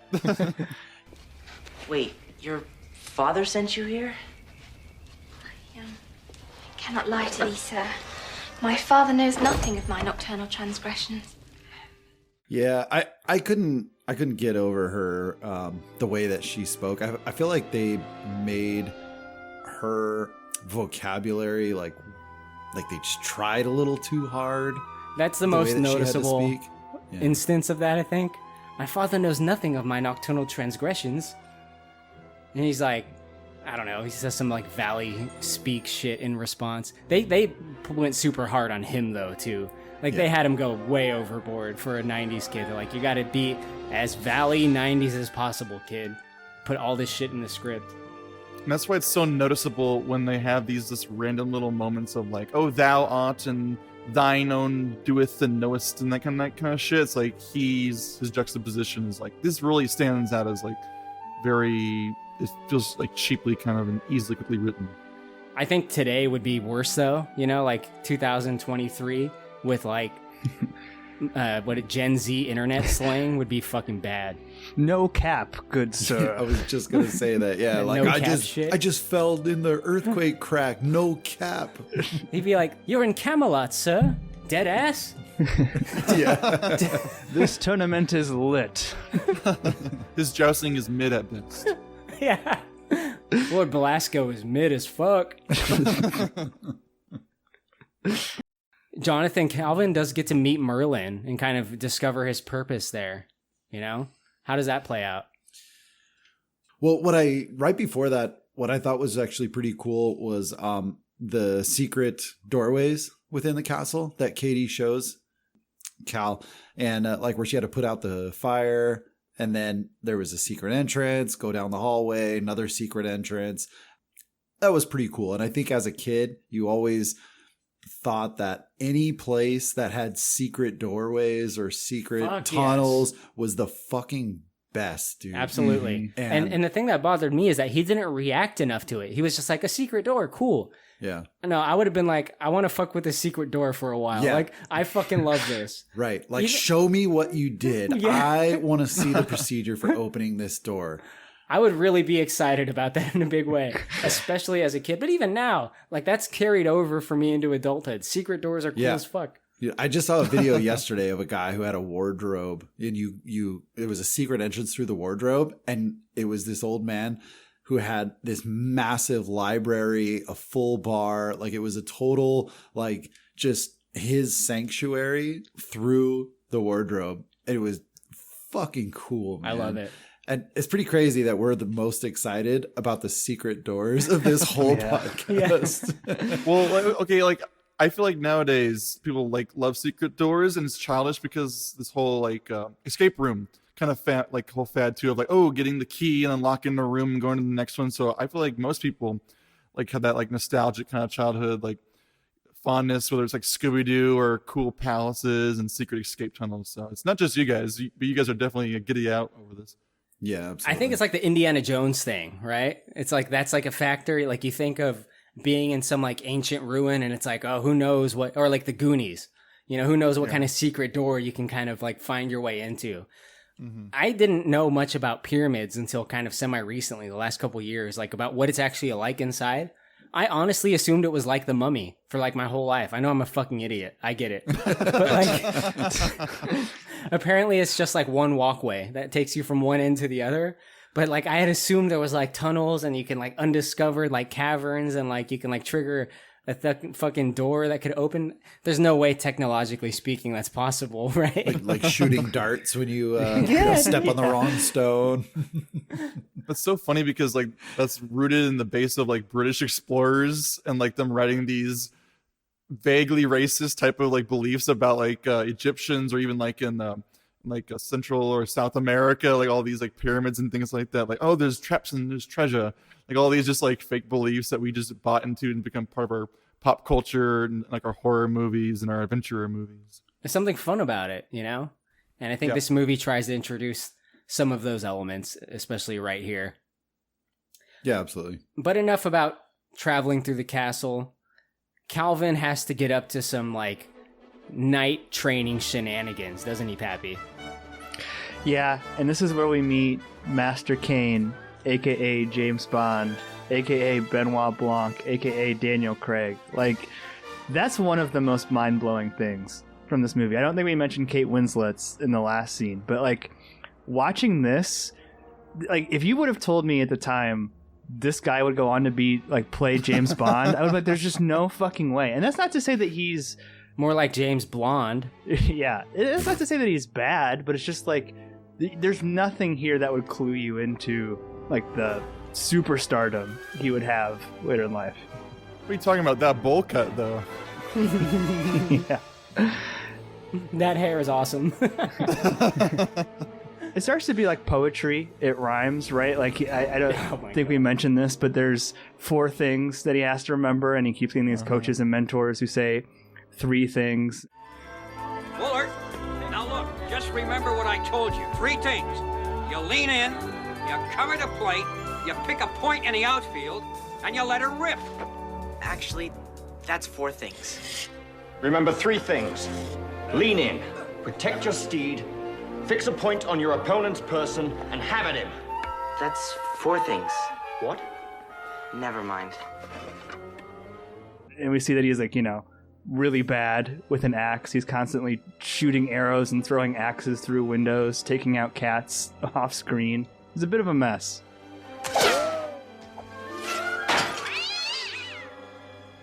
The arrow goes in like the castle and you hear a cat like growl. Like that shit is so like perfect for this time, but also very awful. The funniest line I think in this movie is in the scene when he's training for the first time. Not that it's laugh out loud funny, but I think it is a well-written line. And that's when he says, Oh, would you care to show us how it is done in Reseda? Actually, I was hoping for a desk job. I think that's pretty good. That's decent. Jonathan is shaking his head like, get the fuck out of They're here. like, what the fuck is a desk? I don't know. I thought the training area was pretty cool, though. I liked the horse that was like on the slingshot rubber band or whatever they had to project it forward. The training area was pretty cool. I enjoyed that scene a little bit. I like that they have the training room and stuff, but the idea that Calvin is intimidated to get on this fake horse and lob off this fake head is absolutely baffling to me. Well, I think that stems from the same lack of confidence about being in a batter's box and striking out. I mean, that's besides being projected forward, that's the same shit. But any little kid would fucking love to do this shit. And it's so goddamn easy. Like, it does not look hard at all. You just sit on this thing that goes 2 miles an hour and you swing the fucking axe at a still target. It's easy as shit. What can you say? He's still a pussy. Hey, side note, Daniel Craig in the scene reminded me of the creation from Rocky Horror Picture Show. And so A thing of beauty. So the whole rest of the movie, I just kept calling him the creation in my notes. I'm going to make an edit, and I'm sorry to give this away, but I'm going to make an edit of Daniel Craig in this movie, and I'm going to dub him with Benoit Blanc. And I'm going to keep everyone else's audio the same, and it's going to be Benoit Blanc responding to people. So look forward to that. Don't kill me! I don't need to do it! I don't even know what I'm doing here! Nobody tried to kill you, you vainglorious buffoon. Well, I do say you must put your eyes forward and your shoulder and stab forward and to do that thing there. I fucking love that character. I love those movies. I know like people like are starting to turn on them because I think it was the Critical Drinker that made that video about Glass Onion and about how stupid it is. I don't give a shit. I fucking love those movies. He sucks. He's great in them. That's the only thing I like about them. I don't like those movies at all, but Daniel Craig stands out as just being fun. Yeah, he's so entertaining, right? When he's on screen, you love everything he does and everything he says, and it's so like outrageous and flamboyant. But speaking of outrageous and flamboyant, Lord Belasco. Lord Belasco wants a young Kate Winslet to be his wife, doesn't he, Ronnie? I'm sorry that I get to take this line, but this is the greatest line ever. Yep. Lord Belasco is a true evil person here, and he really just wants to make Camelot great again. And I don't know, I feel like maybe half of us here might agree that this is a wonderful political avenue to kind of go down, but we get introduced to the plot as Lord Belasco wants to draw Kate like one of his French girls and marry her so that he can become the king of Camelot, and that's just basically it. So he'll do stop at nothing really to make sure Kate says yes, and they talk about the word consent like a lot in this movie, and they kind of bring it up here like, I must have your consent to marry you. I'm like, I don't think back then you really had to, but it's good that the 90s, the feminist movement did encourage that. Make sure you put the word consent in there. This movie is so woke. I can't believe how woke it is. They could never make this movie today. They have to have consent? Oh my god. Back in my day, you didn't need no consent. I have a question, though. Is there enough room for Belasco on the door? Well, he has like no hair, so that kind of helps, and the weight distribution as well. So maybe it kind of would work out for him to be on there with her. You're talking about Titanic? Okay. Yeah. Korey was lost there for a minute. Dude, those purple robes are heavy. They're not very buoyant. I was thinking that there would have been a more, involved answer, like Belasco would be like, fuck this broad and kick her off, door's mine. He would, yeah, definitely. He's more of the Billy Zane type in that way. Yeah, no hair. I think it's funny though that he does say like, I want to make Camelot great again. Like that is fucking classic. It's really great to go back and like see that in old media. It's funny. I just hope, well, actually, I'm going to do this now. I'm going to go into Donald Trump's Wikipedia and put his favorite movie of all time is Kid in King Arthur's Court, and say his entire political campaign was inspired by Belasco's, just his deep speech. It's so perfect. I absolutely love it. One thing I saw online is that Kate Winslet, the actress, is actually younger than the actress that plays her sister, Catherine. That baffled me when I read that. It's insane, right? So the girl that Calvin is trying to get with, which you think is the younger sister, is actually like 5 years older than Calvin. Mm-hmm. That Princess Katie, she's married to Alex Garland of Ex Machina directing fame. Oh, the Ex Machina Sunshine guy? Yeah, isn't that weird? Yeah, because she's in Sunshine. She's also a director too. Mm-hmm. Yeah, she's in Sunshine too. Well, hopefully she doesn't speak like this anymore. I hear the kitchen is serving a poached goat's tail in a brown grub sauce. Oh. Perhaps we could catch young goose. I think she is English. I think. Okay, so since you mentioned but is she 16th century? Sorry, go ahead. No, since you mentioned it, she's a terrible little actress. And I know it's not nice to make fun of child actors, but fuck it.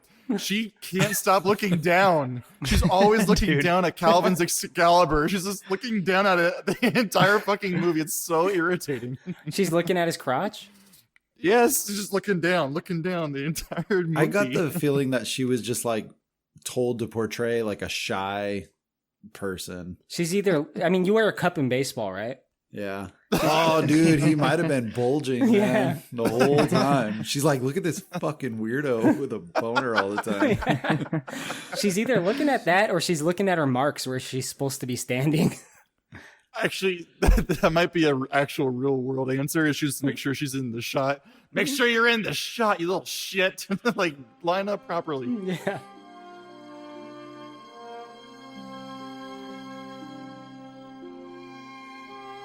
So, Pappy, Calvin doesn't just want to waste Daniel Craig's time. He also has to waste the time of the local blacksmith. Right. Yeah. And he comes up with a couple different inventions. He brings him a pair of roller skates, and the blacksmith is just, I forget what he says exactly. He's like, by the rolling gods, or something like that. By the circle builders themselves. Yeah. Oh my god, you remember that? What does that mean? By the circle builders themselves? It doesn't, I don't know. Doesn't make any sense. Apparently the circle builders provided him with fucking polyurethane because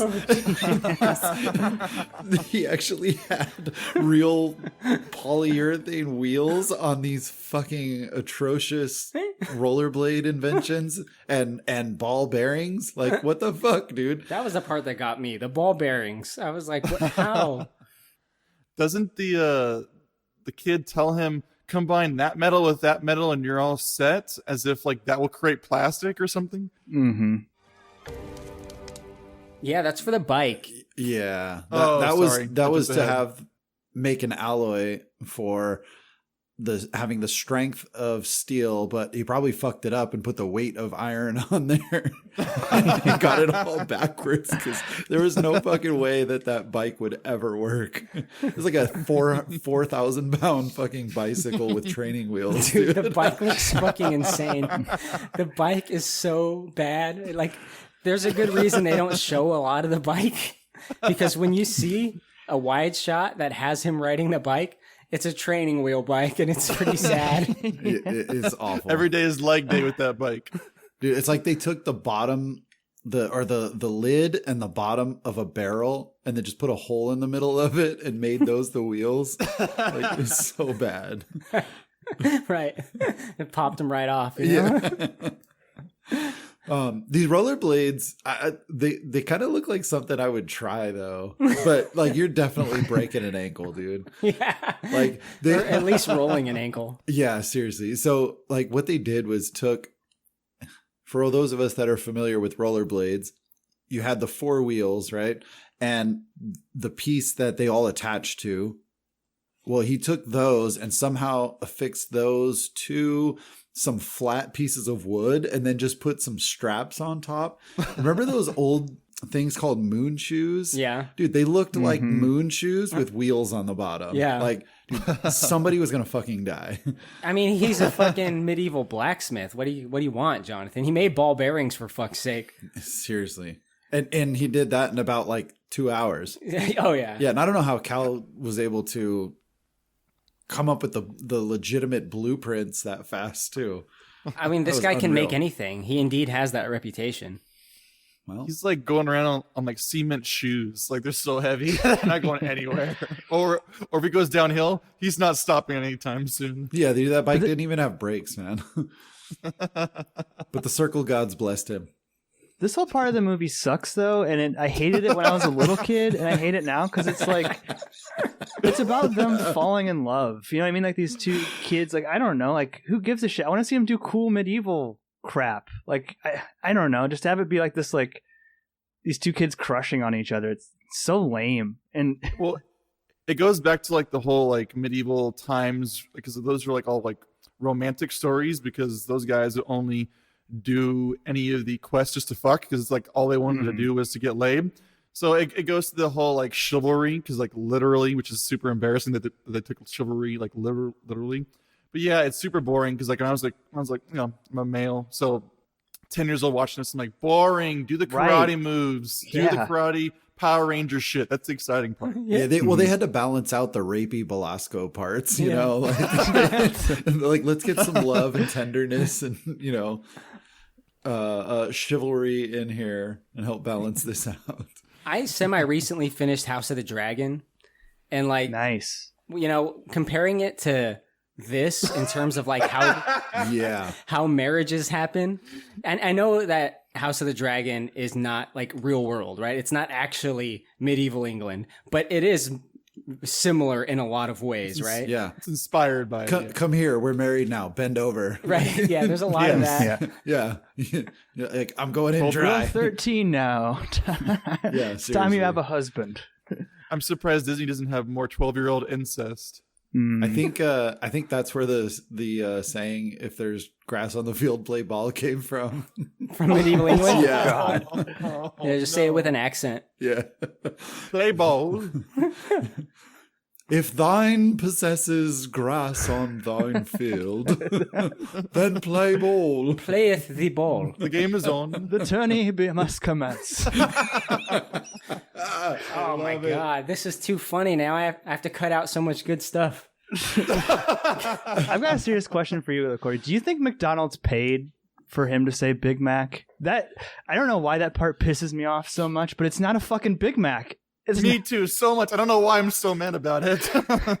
Yeah, dude, he had tomato on there. That's not a Big Mac. Oh shit! All right, nothing about it's a Big Mac. It's just a hamburger. It's not even close. It is beautiful, but what is it? It's a meal fit for the round table. Double cheeseburger, lettuce and tomato, and a whole wheat bun. What? Big Mac.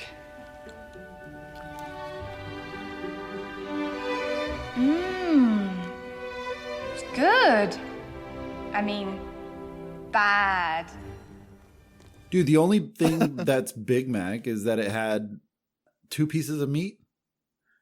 He said they were double cheeseburgers. Oh, did he say cheese? I don't remember cheese. He did put some cheese on there. Yeah, he did. He sliced off the big block of cheese. And then what did she say about the tomatoes? They were like the poisonous love fruits or something. The poisonous love apple or something. Which we just happen to have in our kitchen. We're not allowed to eat it. It's mostly decorative, I guess. It's a love apple. Yeah, there's a lot of like 90s modern sentiment introduced in the movie, right? We talked about the rollerblades. He talked about the bike. He makes a Big Mac, right? These are all things he's bringing from his time to her and to, I guess, medieval England, whatever it is. But like, and as a kid, I did kind of like this stuff. I know, Pappy, you said you didn't like these moments. But like, to me, it was always like, what's next? Like, what's going to be the next thing he brings? And I remember being excited about this with my friends because he had the rollerblades made. And I remember like I was watching it with a friend who had seen it and I hadn't seen it.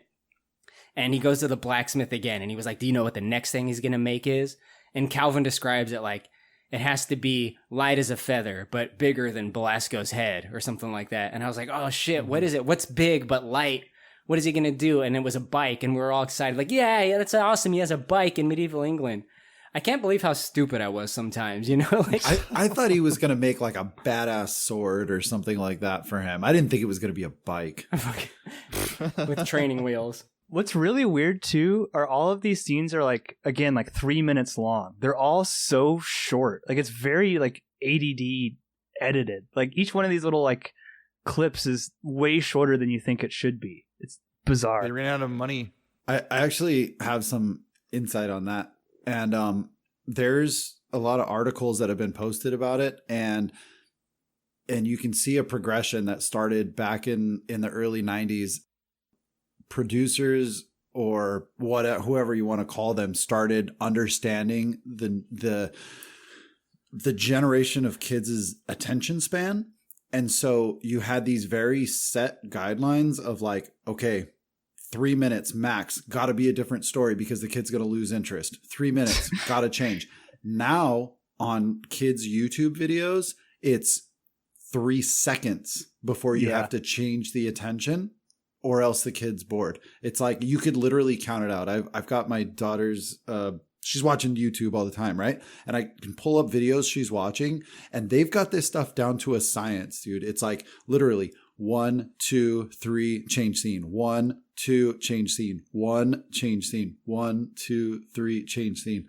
And I think that the attention span from, the kids of the 90s was obviously quite a bit longer, probably based on everything we had, right? We didn't have all the technology.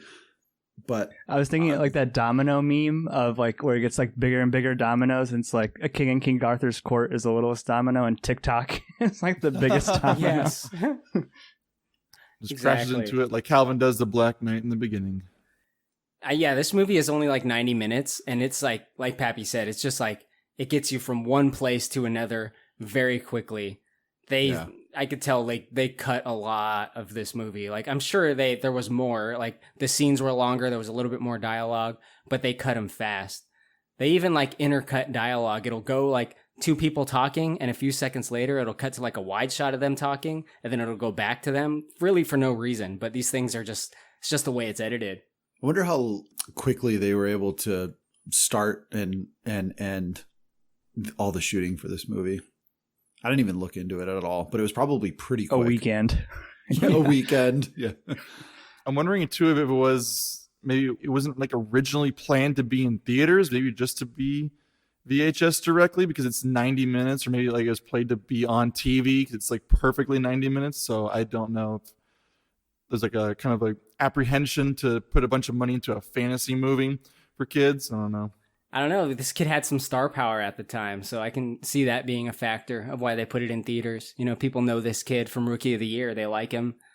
Let's keep him going. Keep him in a baseball uniform. Maybe he's our next Macaulay Culkin. Well, I don't know, dude. I mean, they put shit like Angels in the Outfield in the movie theaters, so I mean, this one definitely had a chance. Where do you think this one stands against Angels in the Outfield? Which one do you think is better? I'd watch Angels in the Outfield. Yeah? Same. JP, Roger? It could happen. Who names their kid Roger? Yeah, when the Angels win the pennant, kid. That fucking dad. From where I'm sitting.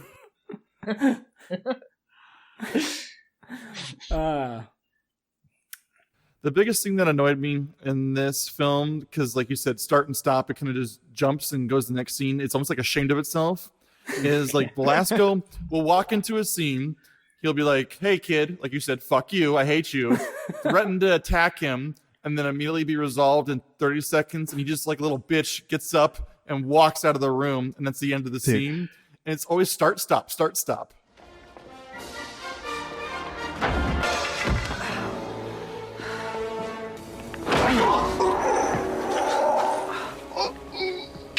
I could be wrong, but I think I just qualified for a black belt. You better use it to hang yourself with. Because when I come for you, it'll be worse. Far, far worse. There's that one part where he's like, he kicks Belasco in the balls, and he's like, "I'm not sure, but I think I just earned my black belt." That's one of the most cringe lines I've ever heard. I hate it so much. Dude, what about when freaking Belasco Homer Simpson Cal, dude? He's freaking choking him out. Yeah, Belasco like shows up while Cal's training at one point, and just like he just continues to insist on beating the shit out of this kid at every turn. He's like, for no reason. He's like, "You're training, huh? Why don't you fight a 35-year-old man now?" How does that sound? 35, dude. Yeah. He's at least 55, dude. Like that hairline. He's got his AARP card sitting right there in the front pocket of his robe. Like, I guess that's just how they got down back then. You could just beat a kid and no one steps in. I challenge this child to a match to the death, a combat. It's like, what? That's why there's so few children around. Belasco has killed them all. He's so worried and threatened about this one kid, but he's got the whole entire army, all of the foot soldiers, they're all on his side. Why didn't he just have them do the dirty work? Like, why is this even a conflict?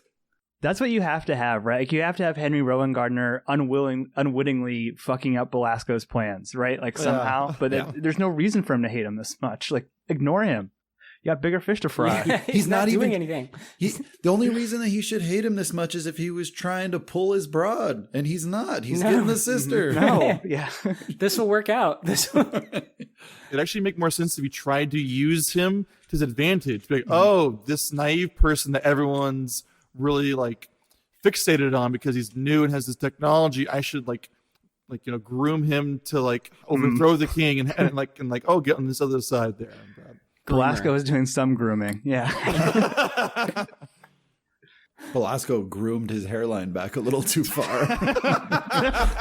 Dude, his barber freaking lined him up too good. Hey, he's got skunk hair and a ponytail. He's the ultimate evil. Yeah, seriously. He's got that like evil guy nose too. It's like a big hump on his nose. It's a little large. He's a slime ball. He's perfect for this, really. Yeah. Super hammy, very Jafar. But Pappy, you're not from California like the rest of us. Were you as confused as Catherine about Calvin's Valley speak? So if it's bad, it's good. Right, and if it's cool, it's hot. I fear I will never understand your Valley speak. Valley speak. Yeah, and I don't know. I think a better movie would have had like Calvin's using his Valley speak, and then those direct lines are then being co-opted by the rest of the Camelot people. Well, King Arthur did later. But he says chill out. I don't think Calvin ever says chill out to him. Like, I'm 99% sure that's like happens off screen. You know what I mean? Like, I mean, at one point, Lady Catherine's like, oh, this burger is bad or something, which I think he said to her, but I don't know. Yeah, he taught her the difference between bad and good. It's the same joke over and over and over again. So if it's bad, it's good. Yeah. And if it's cool, it's hot. Right. And if it's hot, it's solid. All this dumb shit like that. Yeah. I'm afraid I'll never understand. Like, fucking lay it out simple, dude. Cool means good. Right. It just means good. Why are you making this fucking complicated, you fucking twit? Because he's from California and we don't make anything easy.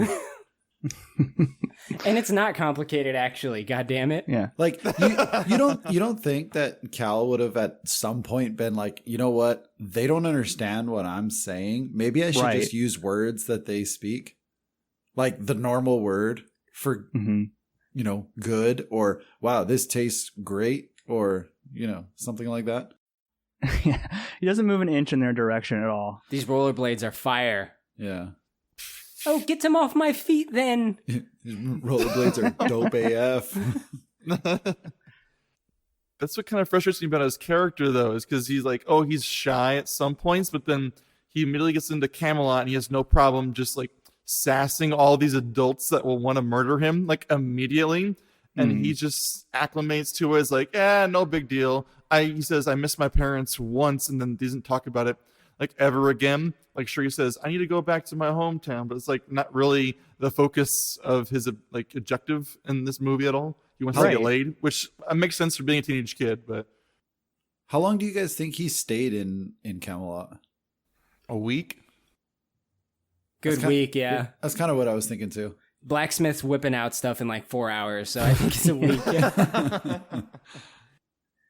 No, I'm picking up what you're putting down there, Ronnie, because like we should have seen Calvin grow in confidence for some reason, right? And I think that's supposed to be Daniel Craig's character, and Calvin's always like, oh, you're the best teacher I've ever had.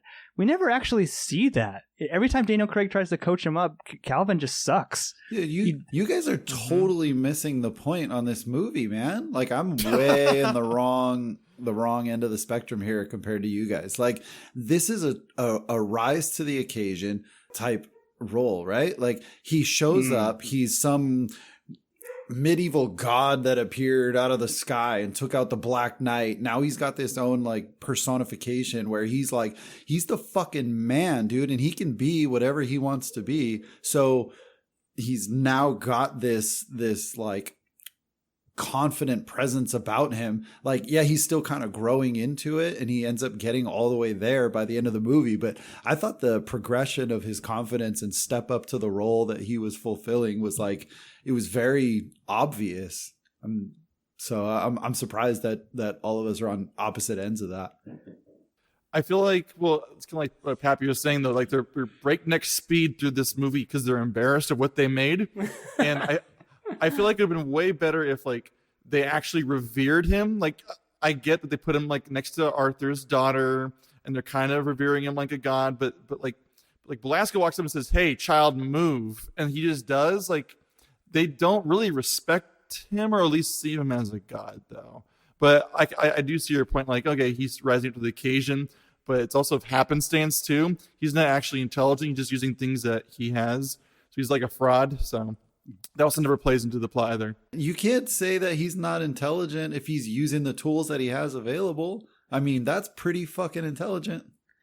Is it? Or is it just like I just know how to use a Walkman by pressing play? He's not intelligent. He super glues his hand to a lance and his ass to a horse seat. That is so stupid. He uses his technology to his own folly. So he can steal a kiss Sandlot style. Okay, that part was fucking dumb. But we all can agree that scene is terrible.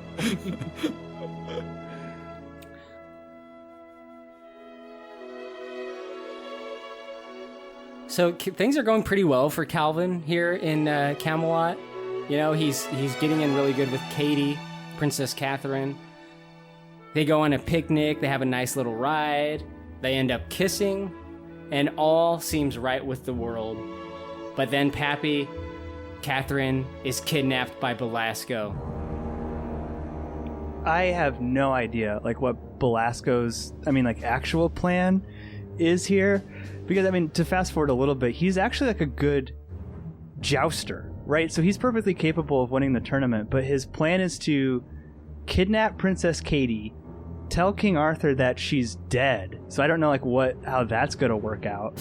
And then use that leverage to get Kate Winslet to marry him. Like, what's his plan after Kate Winslet agrees? Like, is he actually going to kill Katie? Is he going to be like, "Oh, my bad, Arthur, she's not dead"? Like, I really don't get the logic behind his plan. It's all about consent. Yeah. And leverage, because he watched Battlefield Earth. What have you done with my sister? She's safe. For now. But I'm getting tired of waiting for you to accept my offer. You are mad. You cannot force me to marry you. Well, if you do not consent, then Princess Catherine will die. Man, we're getting leverage over a cyclone. That'll be the day. Right, yeah.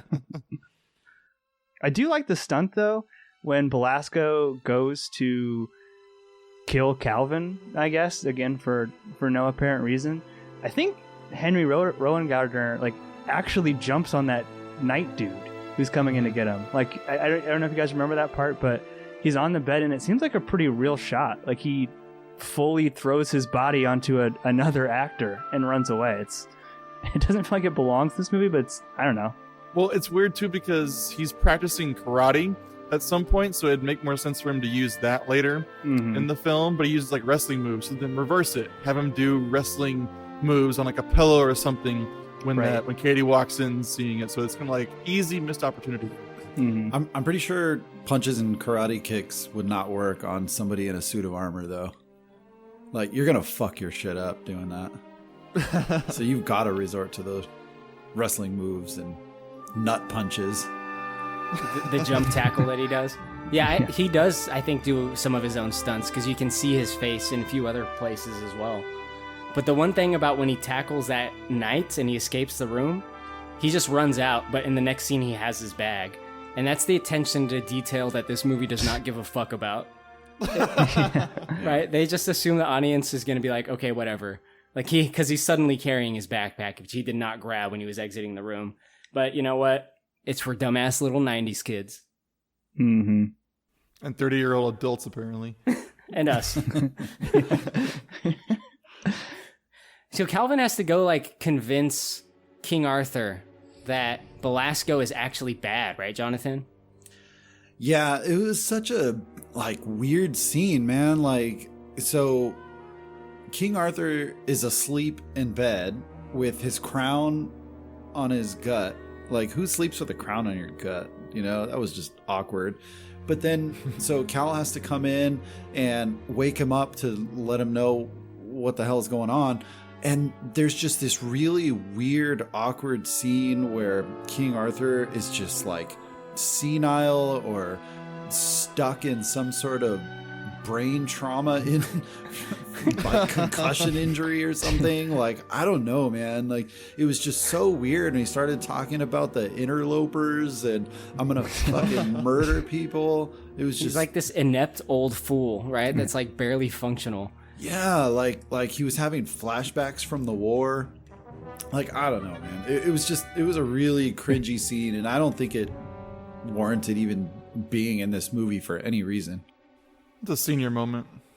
Calvin gives him the truth lace, where Kate Winslet says, "Give this to the king. He'll know you're not lying." And what the fuck is that even supposed to be? Yeah, what the hell is a truth lace? I thought that was her underwear or something. Others are garter, yeah. Give my dad my panties, and he'll know that it's really me. He takes a whiff. He knows my smell. Yeah. What are you doing, dude? Sniffing chicks' panties. Your most important trusted advisor is undermining you, and he's like, "Oh, you have my daughter's panties. It can't be a lie." Is this Katie's or is it? Wait, I thought Belasco was supposed to have your panties. Here's something that confuses me about the scene. Is I know it's a kid's movie, but Belasco first goes to Calvin to arrest him, and not to the king, because he should have the king on his side before he goes to arrest this tween, because then he gives Calvin a chance to explain himself. Yeah. And the king has no idea his daughter is missing, and I feel like you should probably tell him first, because he has all the authority. Fortunately for the plot, it doesn't play out that way. Of course not. Which is fine. That's a kid's movie thing. It's not that big of a deal, but whatever. But Belasco's head of security anyways, right? Shouldn't he have the authority to make those decisions? Just to chop somebody's head off? Oh, no, for sure. He could probably do whatever he wants to, but if he knows that if Malcolm Jamal Warner here or Jonathan Taylor Thomas or whatever his name is, if like he and the king are buddies, you'd probably want to sever that friendship first. No, you guys are all wrong. Belasco's in a position of weakness. He doesn't have the panties of truth. He can't convince the king of anything until he has those. It's like a magical item you get in a video game. Right? You have to get that first to complete the quest. It'd be like in Chrono Trigger. Excalibur panties. So Calvin and Arthur, they have to make their way to what I assume is Belasco's castle. The trek they make here is something that's very unclear to me, like where they're going and how they get there, because I had always thought they left the castle and then they went right back into the same castle. Same. But I don't really know. I guess they're going to a different castle, Belasco's maybe. I'm not really sure. But they have to basically like slapstick their way through a bunch of goons, right? They have to like fight them, but it's a lot of like accidentally stepping on someone's foot, and they start like jumping up and down, and they accidentally knock something on them. It's a 90s kids movie. It's like fucking Mr. Magoo. He looks like he's blind and he's just swinging around the stick, and it's all Looney Tunes. And I get it's a kids movie, but it would be way cooler, especially if you're like a 10, 12-year-old. Like, oh, they outsmart, and like Arthur is using his old, like his daughter's in danger, so like his reflexes are coming back because he's trying to save his daughter instead it's just like zoinks. It's like Joker. We're in Home Alone era. They need to set traps. Why did they not set traps using his 90s technology? You know? Would have been perfect. And that's like my biggest criticism is, because I'm like you, Korey. I remembered, like I watched this movie tons as a kid. I thought there was more 90s traps and cool technology. And watching, I'm like, this is boring. Give me more things. Give me parachute pants. Give me something else cool. Like he jumps from the castle in parachute pants. Or yes. He uses his pogs or his marbles to trip some kids. Or he throws a slammer at Belasco's head. The metal one. The Stretch Armstrong helps him like slide down something because it's elastic and it bends. I don't know. He uses a skip it to trip people. Yeah, why didn't he have a talk boy or a yak back? Yeah, he has a yak back. He says, credit card, you got it. Some fucking deep cuts. What is this Tamagotchi creature you're nurturing so well? I don't know. Like, what is dumb conceit of the movie, though, right? Because you're going to take, like, the greatest hero of medieval lore, King Arthur, and make him a feeble old man who can, like you said, Ronnie, like, and he's barely able to hold the staff as he's swinging it around. Like, it's just a dumb idea. The entire time I'm watching this movie, I'm like, I know it's not fair. It's not even fair at all. But I keep thinking, like, I want to watch Lord of the Rings because, like, I keep like connecting these scenes where, like, Theoden gets his sword and goes, "Oh, when you feel like a king again once you grip your old sword." I'm like, "Oh, how awesome that scene is!" And then you have this scene, derp, derp, derp, derp, derp. Just like I'm swinging it around, like, how lame. I know they're not in the same kind of movies. Like Curb Your Enthusiasm music is playing and they're doing dumb shit. Exactly. And here comes JB Smoove. Yeah. Speaking of that, dude, Belasco is the only person of color in this entire movie. Yeah. And he's a scheming, evil person. And he's a bad guy. Right. No, there is one black kid at the very end at the baseball huddle. I noticed that. Okay. Yeah, I mean, like in with lines. The main. Yes. Yeah. No. Yes. I'm joking. Camelot. Obviously, he's the only person of any ethnicity, and he's like, oh, he's the bad guy. That's all right. Like they didn't even have a cleaning person of color or anything. A wench. Yeah. Not a literal black knight. The one scene where the lady threw out her washing water and ended up getting on King Arthur, I totally thought he was gonna be like, "You wench." Yeah. that would have like made that scene so much better if somebody actually called someone a wench. Out among my own people. Watch whom you bathe, washerwoman. Washerwoman, eh? And who do you think you are? The bloody King of England? As a matter of fact, I am your king. And I'm Cleopatra. If I was a man, I would call thee out. If you were a man, I'd throw more than a bath over you. Let's go. Stop. Also, you know, in medieval times, that's actually like a piss bucket, right? Like, For sure. 100%. I was thinking the exact same thing too. You're lucky it was bath water. I'm like, it's not much better because it was definitely piss. Yeah, they pissed in the bathtub. Yeah. A certain amount of water. Hey, that's some good disinfectant because they're used to just grime and like caked like mud on them. I think one of the funniest scenes in the movie that's unintentionally funny is when Calvin is like, all right, we got to get to wherever we're going with the king. And the king's like, oh, well, we don't have enough time. How are we going to make it? And the kid's like, I got a way.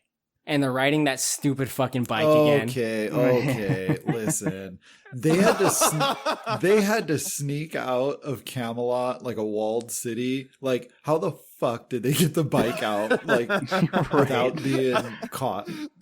I thought from your tone, Jonathan, you're going to defend this scene. I was like, Jesus Christ. Here we go. Hell no, dude. Two dudes on a bike? No way, dude. No way. Fucking Arthur's fat ass on the handlebars. Dude, right? Yeah. Why didn't he go to the blacksmith and have him put pegs on it or something, Yeah. you know? Hop on the pegs. That would have been 90s, bro.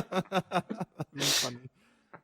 That would have been way funnier, though, actually, now that I think about it. Yeah, so, instead of doing the whole ET bullshit. Yeah.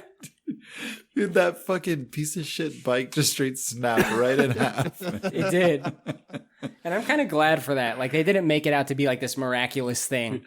I hope wherever they filmed it, like, they left the bike there and, like, you know, the grass grew up all around it. And, like, 20 years later, somebody found it. Like, oh, I found this medieval bicycle.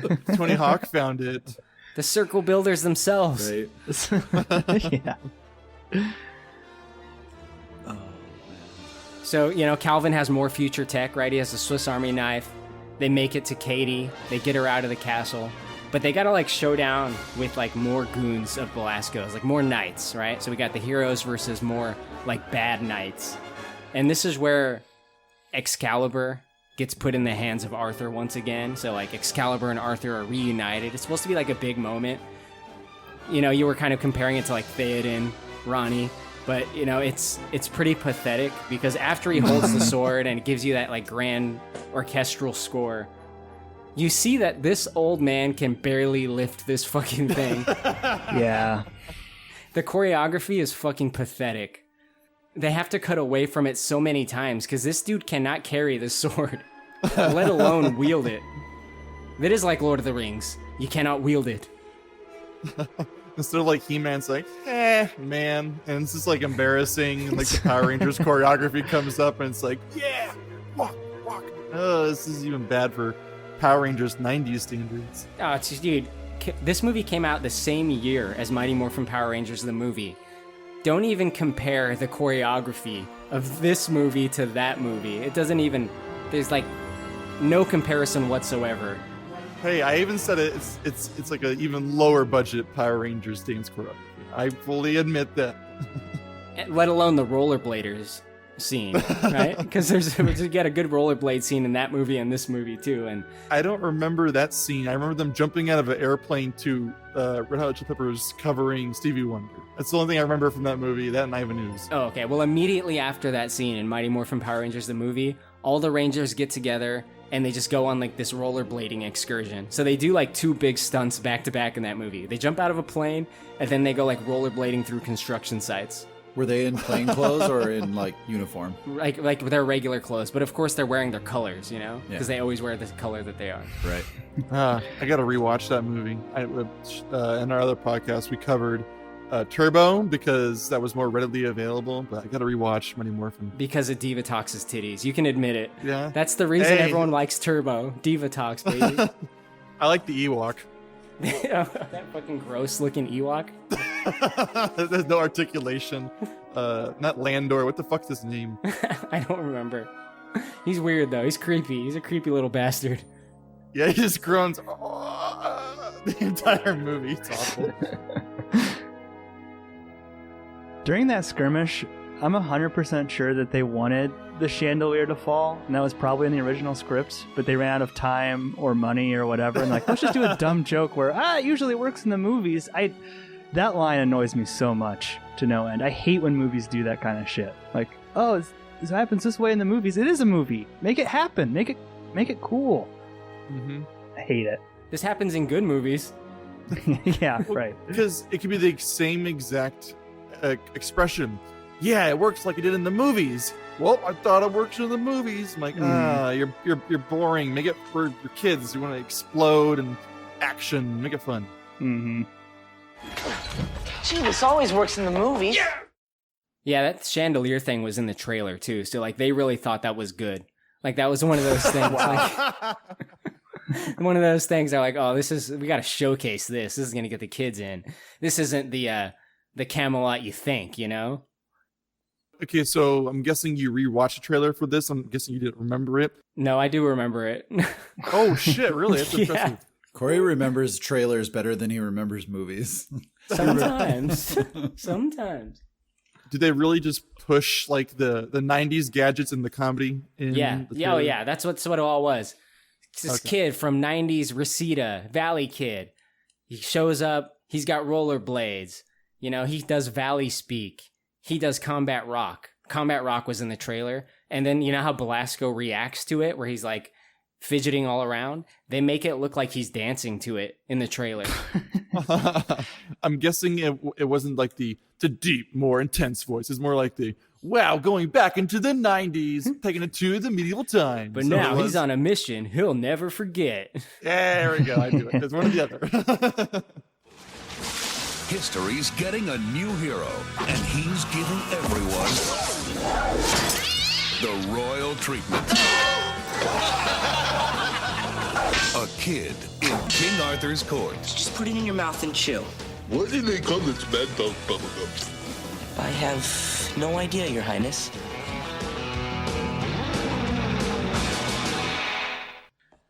I might hire Shane we can make our own trailer. He could do the voiceover. Oh, yep. He'd do it justice for sure. But Jonathan, you know, they're having this little skirmish with the guards, and there's only one guard left. And he takes Katie hostage, and he takes her to the roof of the castle, and he dangles her over the edge. And he says, Calvin and Arthur, you take one step, and I toss her off. Well, let me tell you about tossing off and who gets tossed off. I never tossed off. You never tossed off? I never tossed You off. swear you never tossed off? What a fun setup for you two. Just ruined our audio. All right, Yo, go ahead. dude, we blew it out. So this is just an absurd scene where the guard has Katie. They're in one of those old medieval ledge windows that has no protection. Like, you'd think somewhere, sometime, somebody would probably put, like, you know, a steel bar or a piece of wood or something in all these windows in the castle. But no, this conveniently was one that they could actually stand fully up into the ledge. They're hanging off. He's got a knife to her throat, maybe. And fucking Cal pulls his CD player out and decides that he's going to use the laser that reads the disc to blind this guy. The Great Equalizer. The Great Equalizer. What, you don't like the Great Equalizer, Jonathan? Dude, this is probably one of the dumbest fucking things in this movie. And there's a lot of dumb shit in this movie. This might be the worst offender. That might be the worst. And ironically, I thought it was the best when I was a kid. I thought it was so cool. Oh, I'm afraid rock and roll will not work this time. You're wrong. It is the Great Equalizer.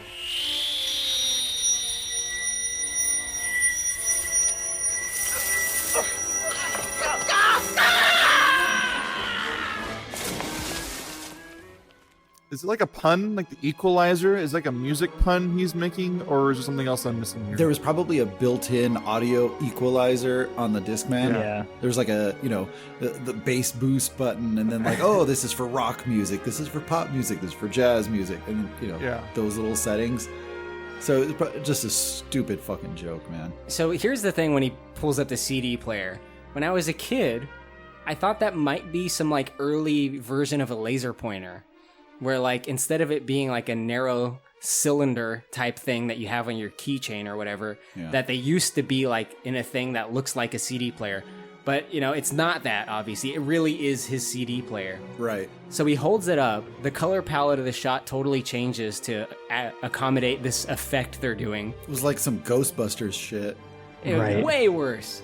Way worse than Ghostbusters shit. Way worse. Well, yes, obviously. He pulls it up and he points it in this guy's eye, and it's just like a beam effect. It's like this like hard beam that you can see each endpoint of. Like, imagine if that's how CD players worked. Like, if you opened it, there was a laser that would shoot you in the eye and blind you. Like, that couldn't be possible. Like, people would be going blind every time they put it in a CD. They would be recalled. Yeah. So many kids would lose their eyes, and then the pets would lose their eyes. It's a terrible idea. They'd have a fuck around and find out label on there. Don't look at this laser or you're going to fucking die. I guess like they had with laser pointers, right? It's like they just had a label like, don't put this shit in your eyes. Yeah. Don't do it. Don't take this thing you're obviously going to put in someone's eye and do it. I think at least once everybody who's ever had a laser pointer as a kid looked into that Looked shit. directly into it. Yeah. I have, yeah. Yeah, absolutely. Shined it at a plane. Probably why I wear glasses today. Yeah. And that's why I can't drive at night. Yeah. So yeah, the Great Equalizer thing, probably the worst of his gadgets, but it is the last of his 90s tech.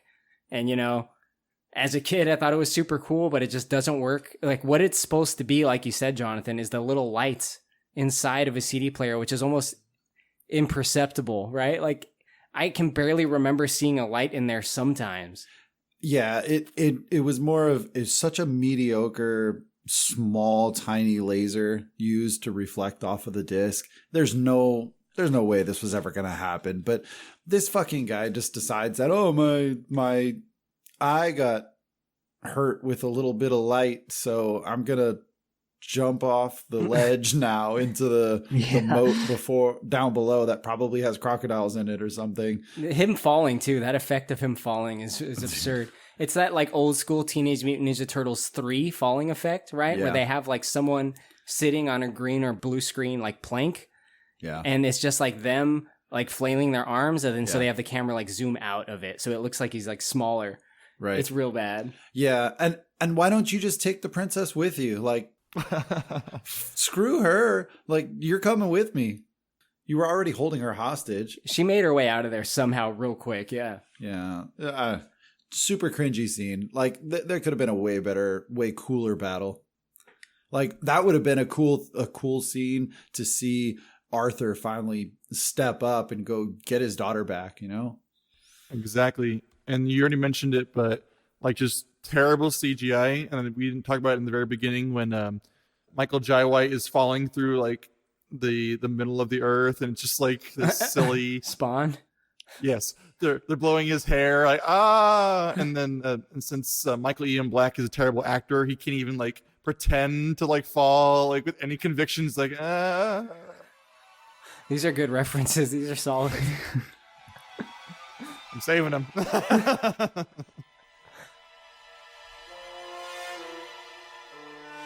So Pappy, they make their way back to Camelot. Calvin is knighted along the way. Belasco's plan is foiled, but we still have the big tournament, don't we? Yeah, the big tournament with like 10 extras total that they just keep shuffling around to make it look like more people. Camelot is a small place. The politics of Camelot are so insanely fucked. Like, the king is still willing to go through, all right, we're just going to leave it up to chance on who's going to inherit England and rule England based on who wins this jousting tournament, even though it's already been established that he could just pick Belasco. So by that own same logic, he could just let Sarah marry for love.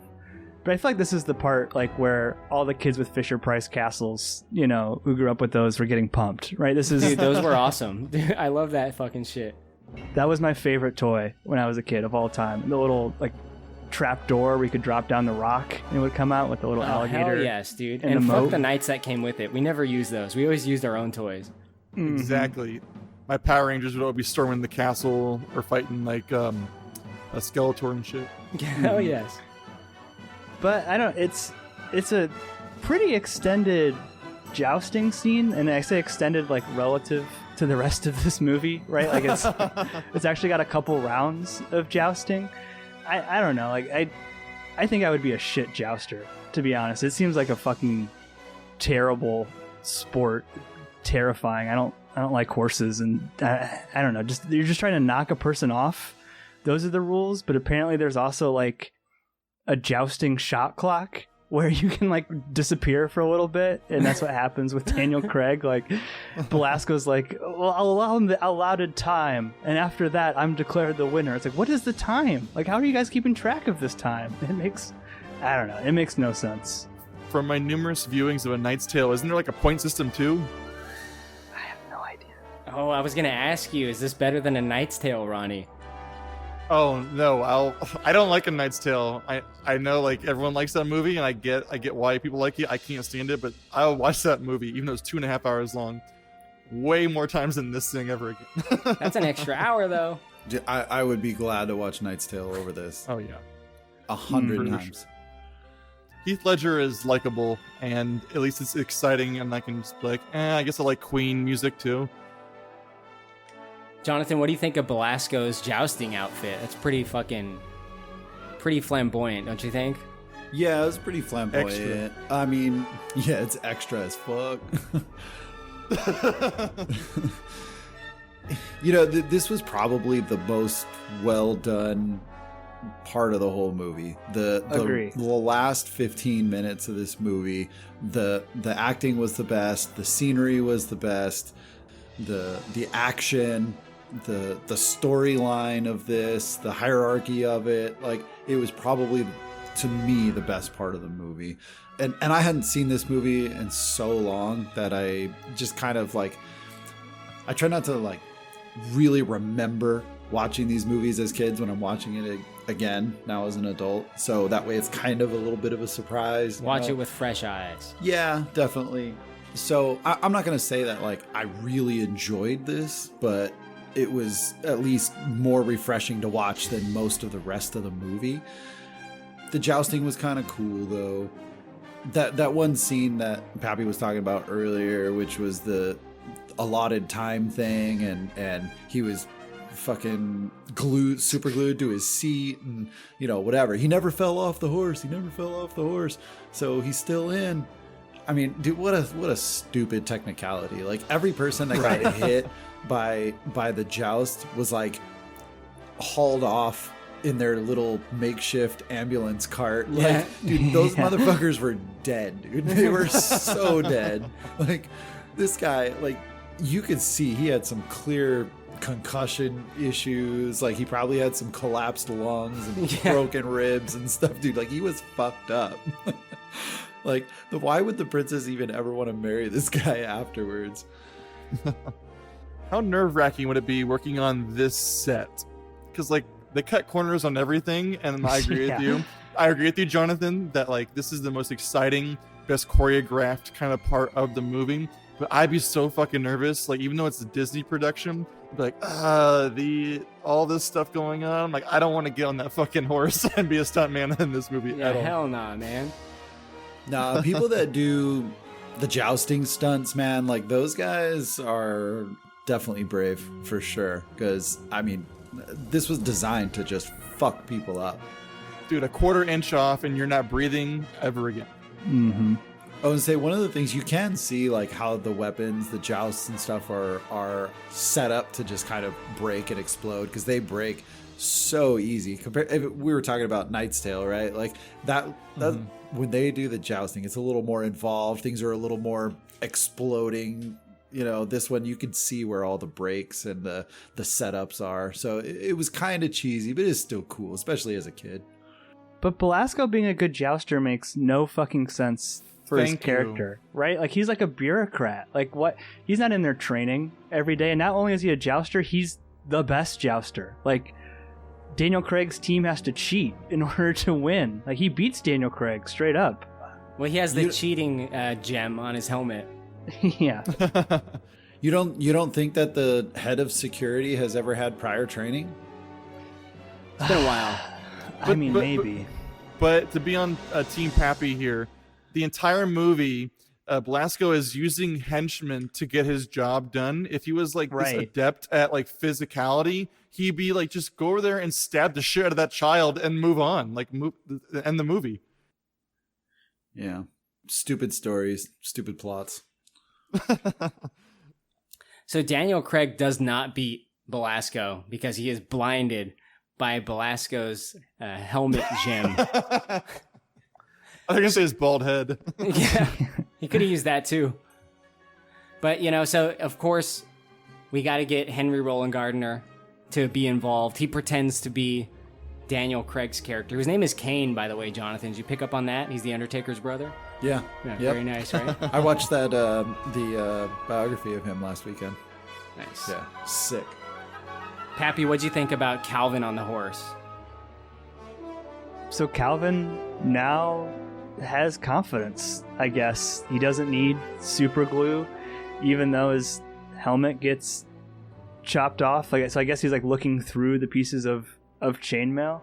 He's able to beat Belasco. So I guess he's a good jouster. Like, maybe that armor kept him from getting blinded. But I mean, I don't know. Like, Calvin's come full circle here. He's ready to crush a baseball now. He's found his own athletically. I do think, though, when like Belasco is like being chased around by the Black Knight and the Black Knight shows up and the tent just kind of folds in on him, that's so stupid. Like, yeah, it's so dumb looking. Belasco proceeds to murder Calvin unchallenged yet again, like right in the field of the joust. No one's gonna do anything, but fortunately the Black Knight does show up to save the day. Jonathan, did the twist of who the Black Knight really is blow your fucking mind? Blew my fucking mind. It's a girl. Listen, I'm not your knight in shining armor. He is. It seems I owe thee more than one debt of gratitude tonight. Reveal thyself, so that we may all know thee.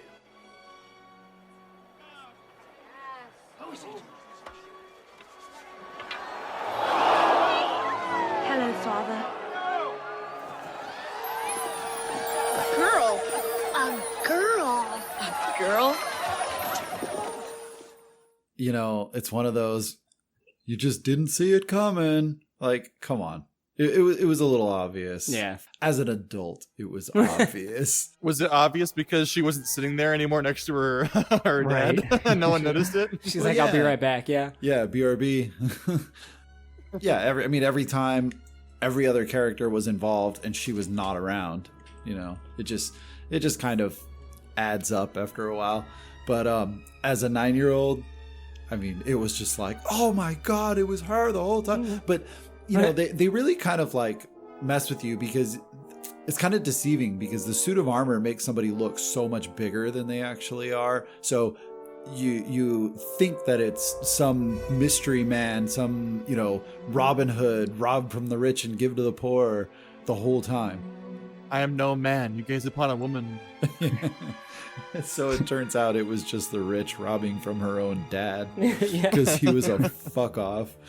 Yeah, none of that makes any sense. I think you already said that, Pappy, but like the Black Knight's motivation is so unclear of like why this is involved. It's confusing. And what's even weirder too is like, so I'm a book nerd. So in like the stories, King Arthur is the Black Knight. He dresses up as the Black Knight to like fight off people and pretend to not be the king so that everyone gives him like a fair chance in tournaments and in skirmishes. So it's kind of, I guess it kind of references that because it's his daughter is the Black Knight. So. Well, they make King Arthur such a feeble old man that after the tournament, he's going to be like, all right, Calvin, now you marry Sarah. It's like, dude, no. Like, what? Have you been paying attention this whole movie? He doesn't want to marry Sarah. Thou hast won the tournament, Sir Knight. Sarah's hand is thine. Sarah? But I hardly know her. Oh, it is not a question of familiarity. It is a question of victory. Isn't it? No, Father, it is not. The rules don't apply except when I say they apply. Right. What if he just did though? What if he's like, all right. She's banging, dude. She's in Titanic. She's gonna make tons of money. I mean, she's like 19. He's like 14. He'd probably be very happy about that. This could work. Catherine's 20, so. Yeah, true. Yeah. Did you see the knife that Belasco was trying to use on Calvin? Like, I mean, a spoon would have been sharper than that thing. Like,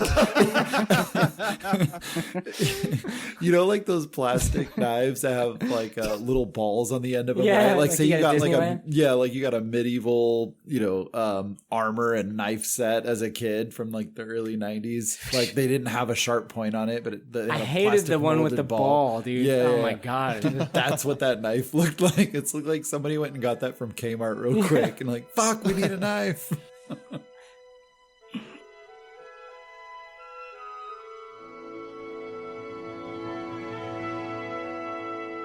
Ronnie, after all things are made right in Camelot, Calvin goes to visit Merlin with Arthur and Catherine and gets sent back home, doesn't he? Yeah, he jumps into Merlin's mouth and then gets sent back either in time or through separate dimensions. I don't know. He's Doc Brown, so they're going back to the future, I suppose. And then it goes, as you said earlier, it goes full circle as a character because he has to once again face his greatest fear, which is dealing with a high school pitcher throwing a ball at him.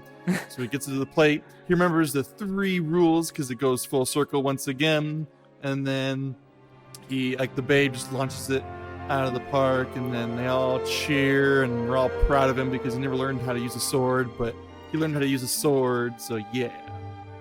There's no way this kid hit that 450-foot bomb, dude. Like, dude, that thing never even dropped. Like, go all the way to the end credits, and that baseball is still flying. It's still flying to this day. It's still ascending as he's crossing home plate. It's on its way up. It's so far that it goes back to Merlin. Because remember the ending? Merlin gets the ball and goes, I taught him everything he knows.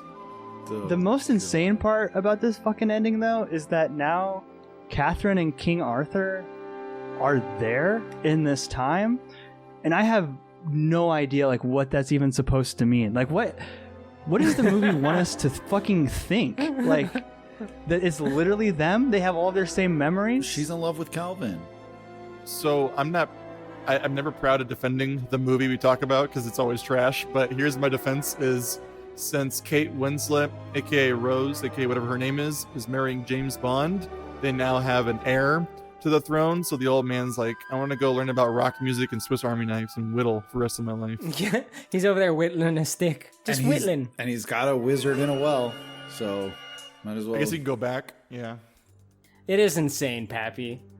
So King Arthur's suddenly there, she's suddenly there, but I watched this movie twice, like a fucking idiot, and she was there in the first scene too, briefly, which is weird.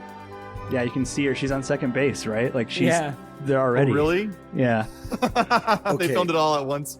Okay, but what's really insane is that she's now the catcher for his own team. She wasn't even wearing the other team's colors. Like, so why was she even standing where she was? Like, it's treason. He would have seen her in the dugout because they were the hitting team all in the dugout. It's Merlin magic. And she's fully geared up. She should have at least been the catcher for the other team, had a green jersey on. And just like say it out loud, like what is the reality then? So then King Arthur gets in his fucking like Chevy and drives home to his house. Like what? He looks like a Ford guy, single cab F-150 guy. Instead of being the wealthiest king in the realm, I'm gonna be a poor like '90s grandpa. Right? Yeah. Okay, but like if you had a wizard that would allow you to time travel and do all that kind of shit, you're telling me you wouldn't do that? Especially for your daughter who's in love with this kid now? To be honest, if I was Calvin, I would have stayed in this time. What is he going back to? What life does he have there? We don't know. He said once that he missed his family. Yeah. I mean, if he stayed back then with King Arthur, what's coming next? The plague, dude? Like, I'm out, bro. Polio?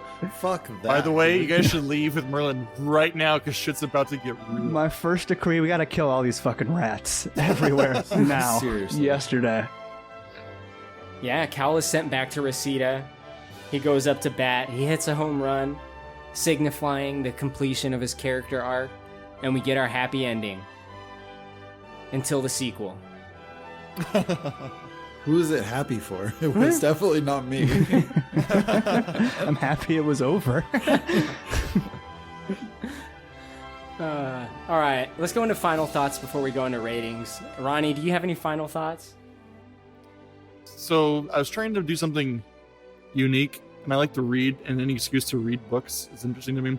So I started reading the book that this is very loosely based upon, The Connecticut Yankee in King Arthur's Court by Mark Twain. I didn't get very far because it's a much longer book and loftier than I was anticipating, which is a pretty great book. But there's like nothing in common besides person time travels by accident. Is it a kid?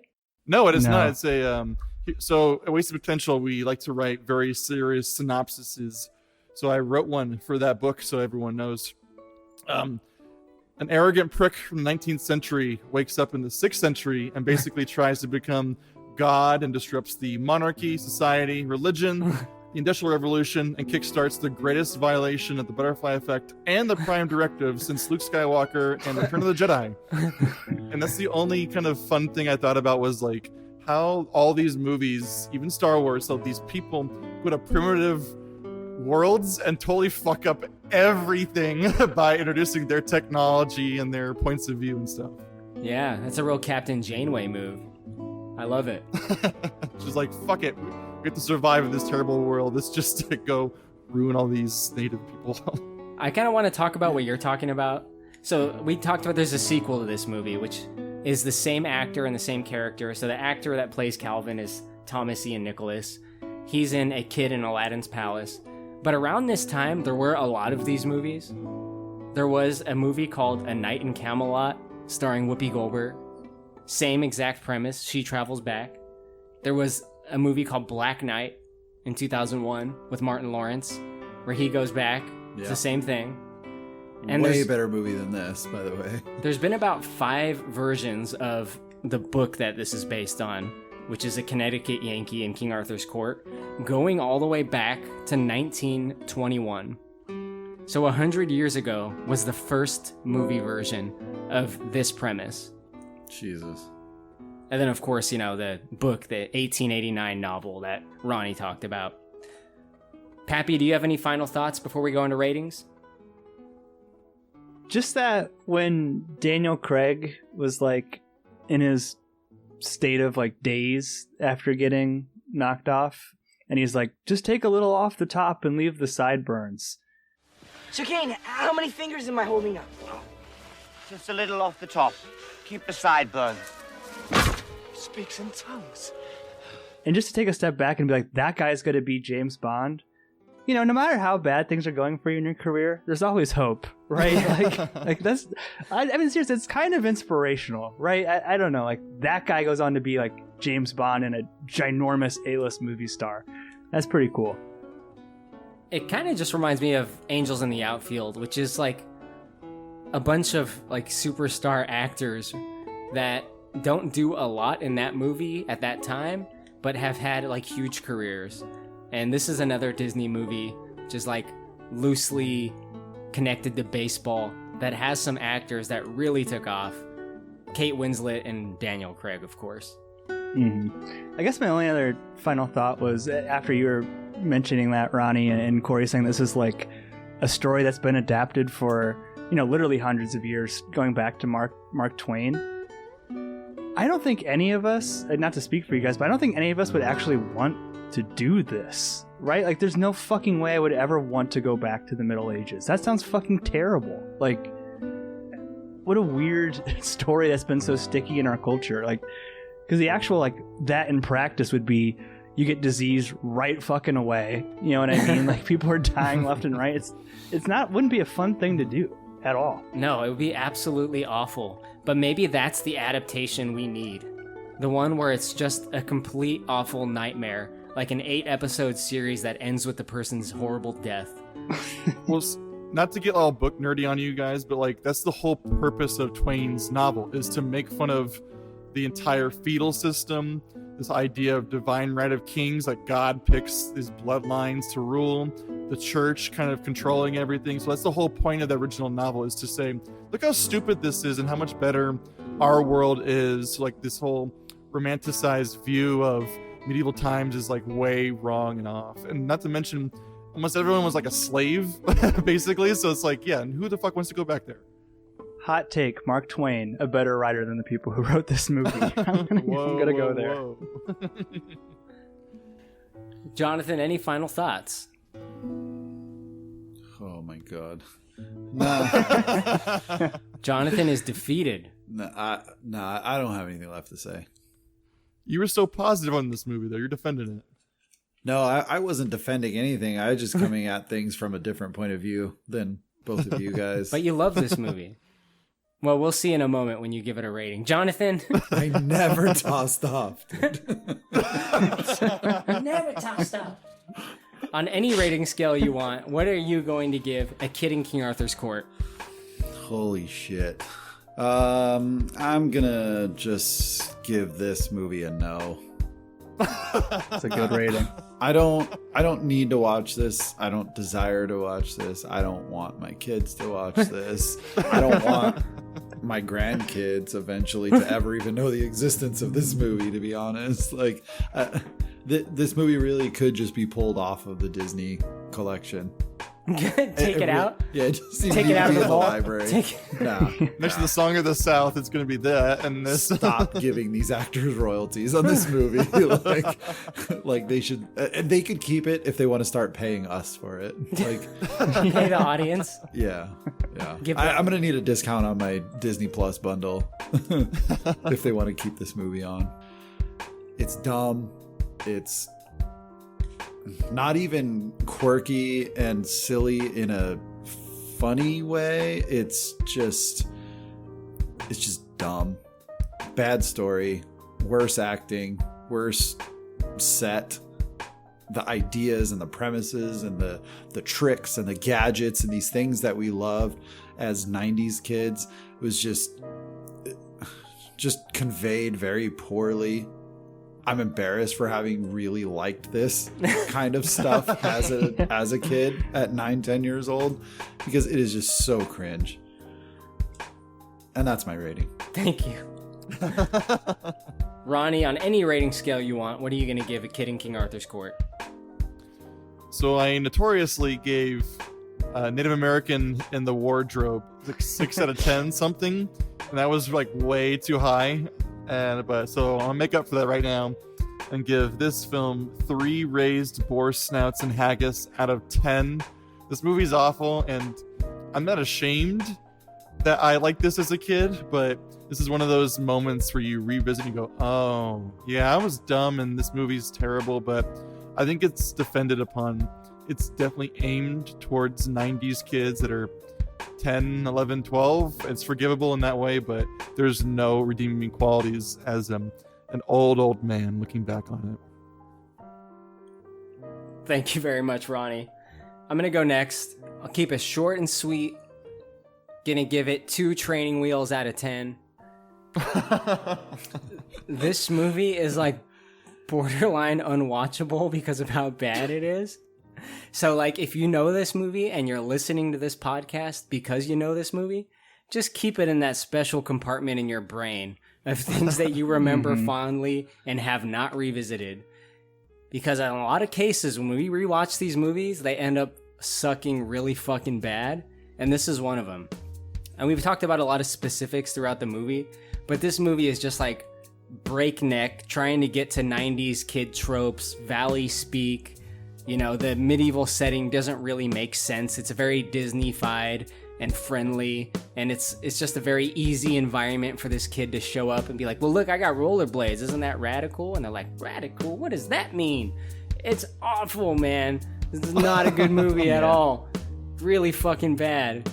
But you know what? I might rewatch it sometimes just to get a good laugh at it. Because, it's inept at times. And sometimes that's funny. Pappy, what are you going to give A Kid in King Arthur's Court on any rating scale you want? I'm going to give this Lord Belasco's hairline out of a full set of hair. It's really bad. And honestly, this would have been a more enjoyable watch if the whole movie was as stupid as the Great Equalizer shining the laser in his eye.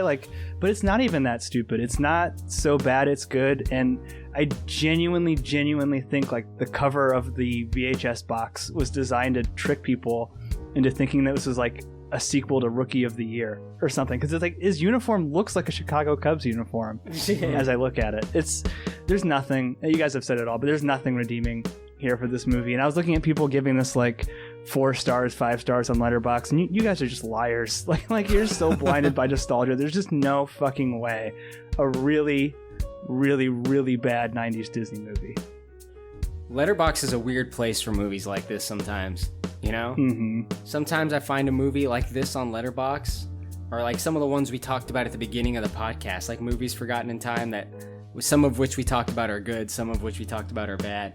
And the way people rate these things, like as if it's fucking like, I don't know, like a masterpiece of Christopher Nolan or something, and it's like high art of some sort. Yes, exactly.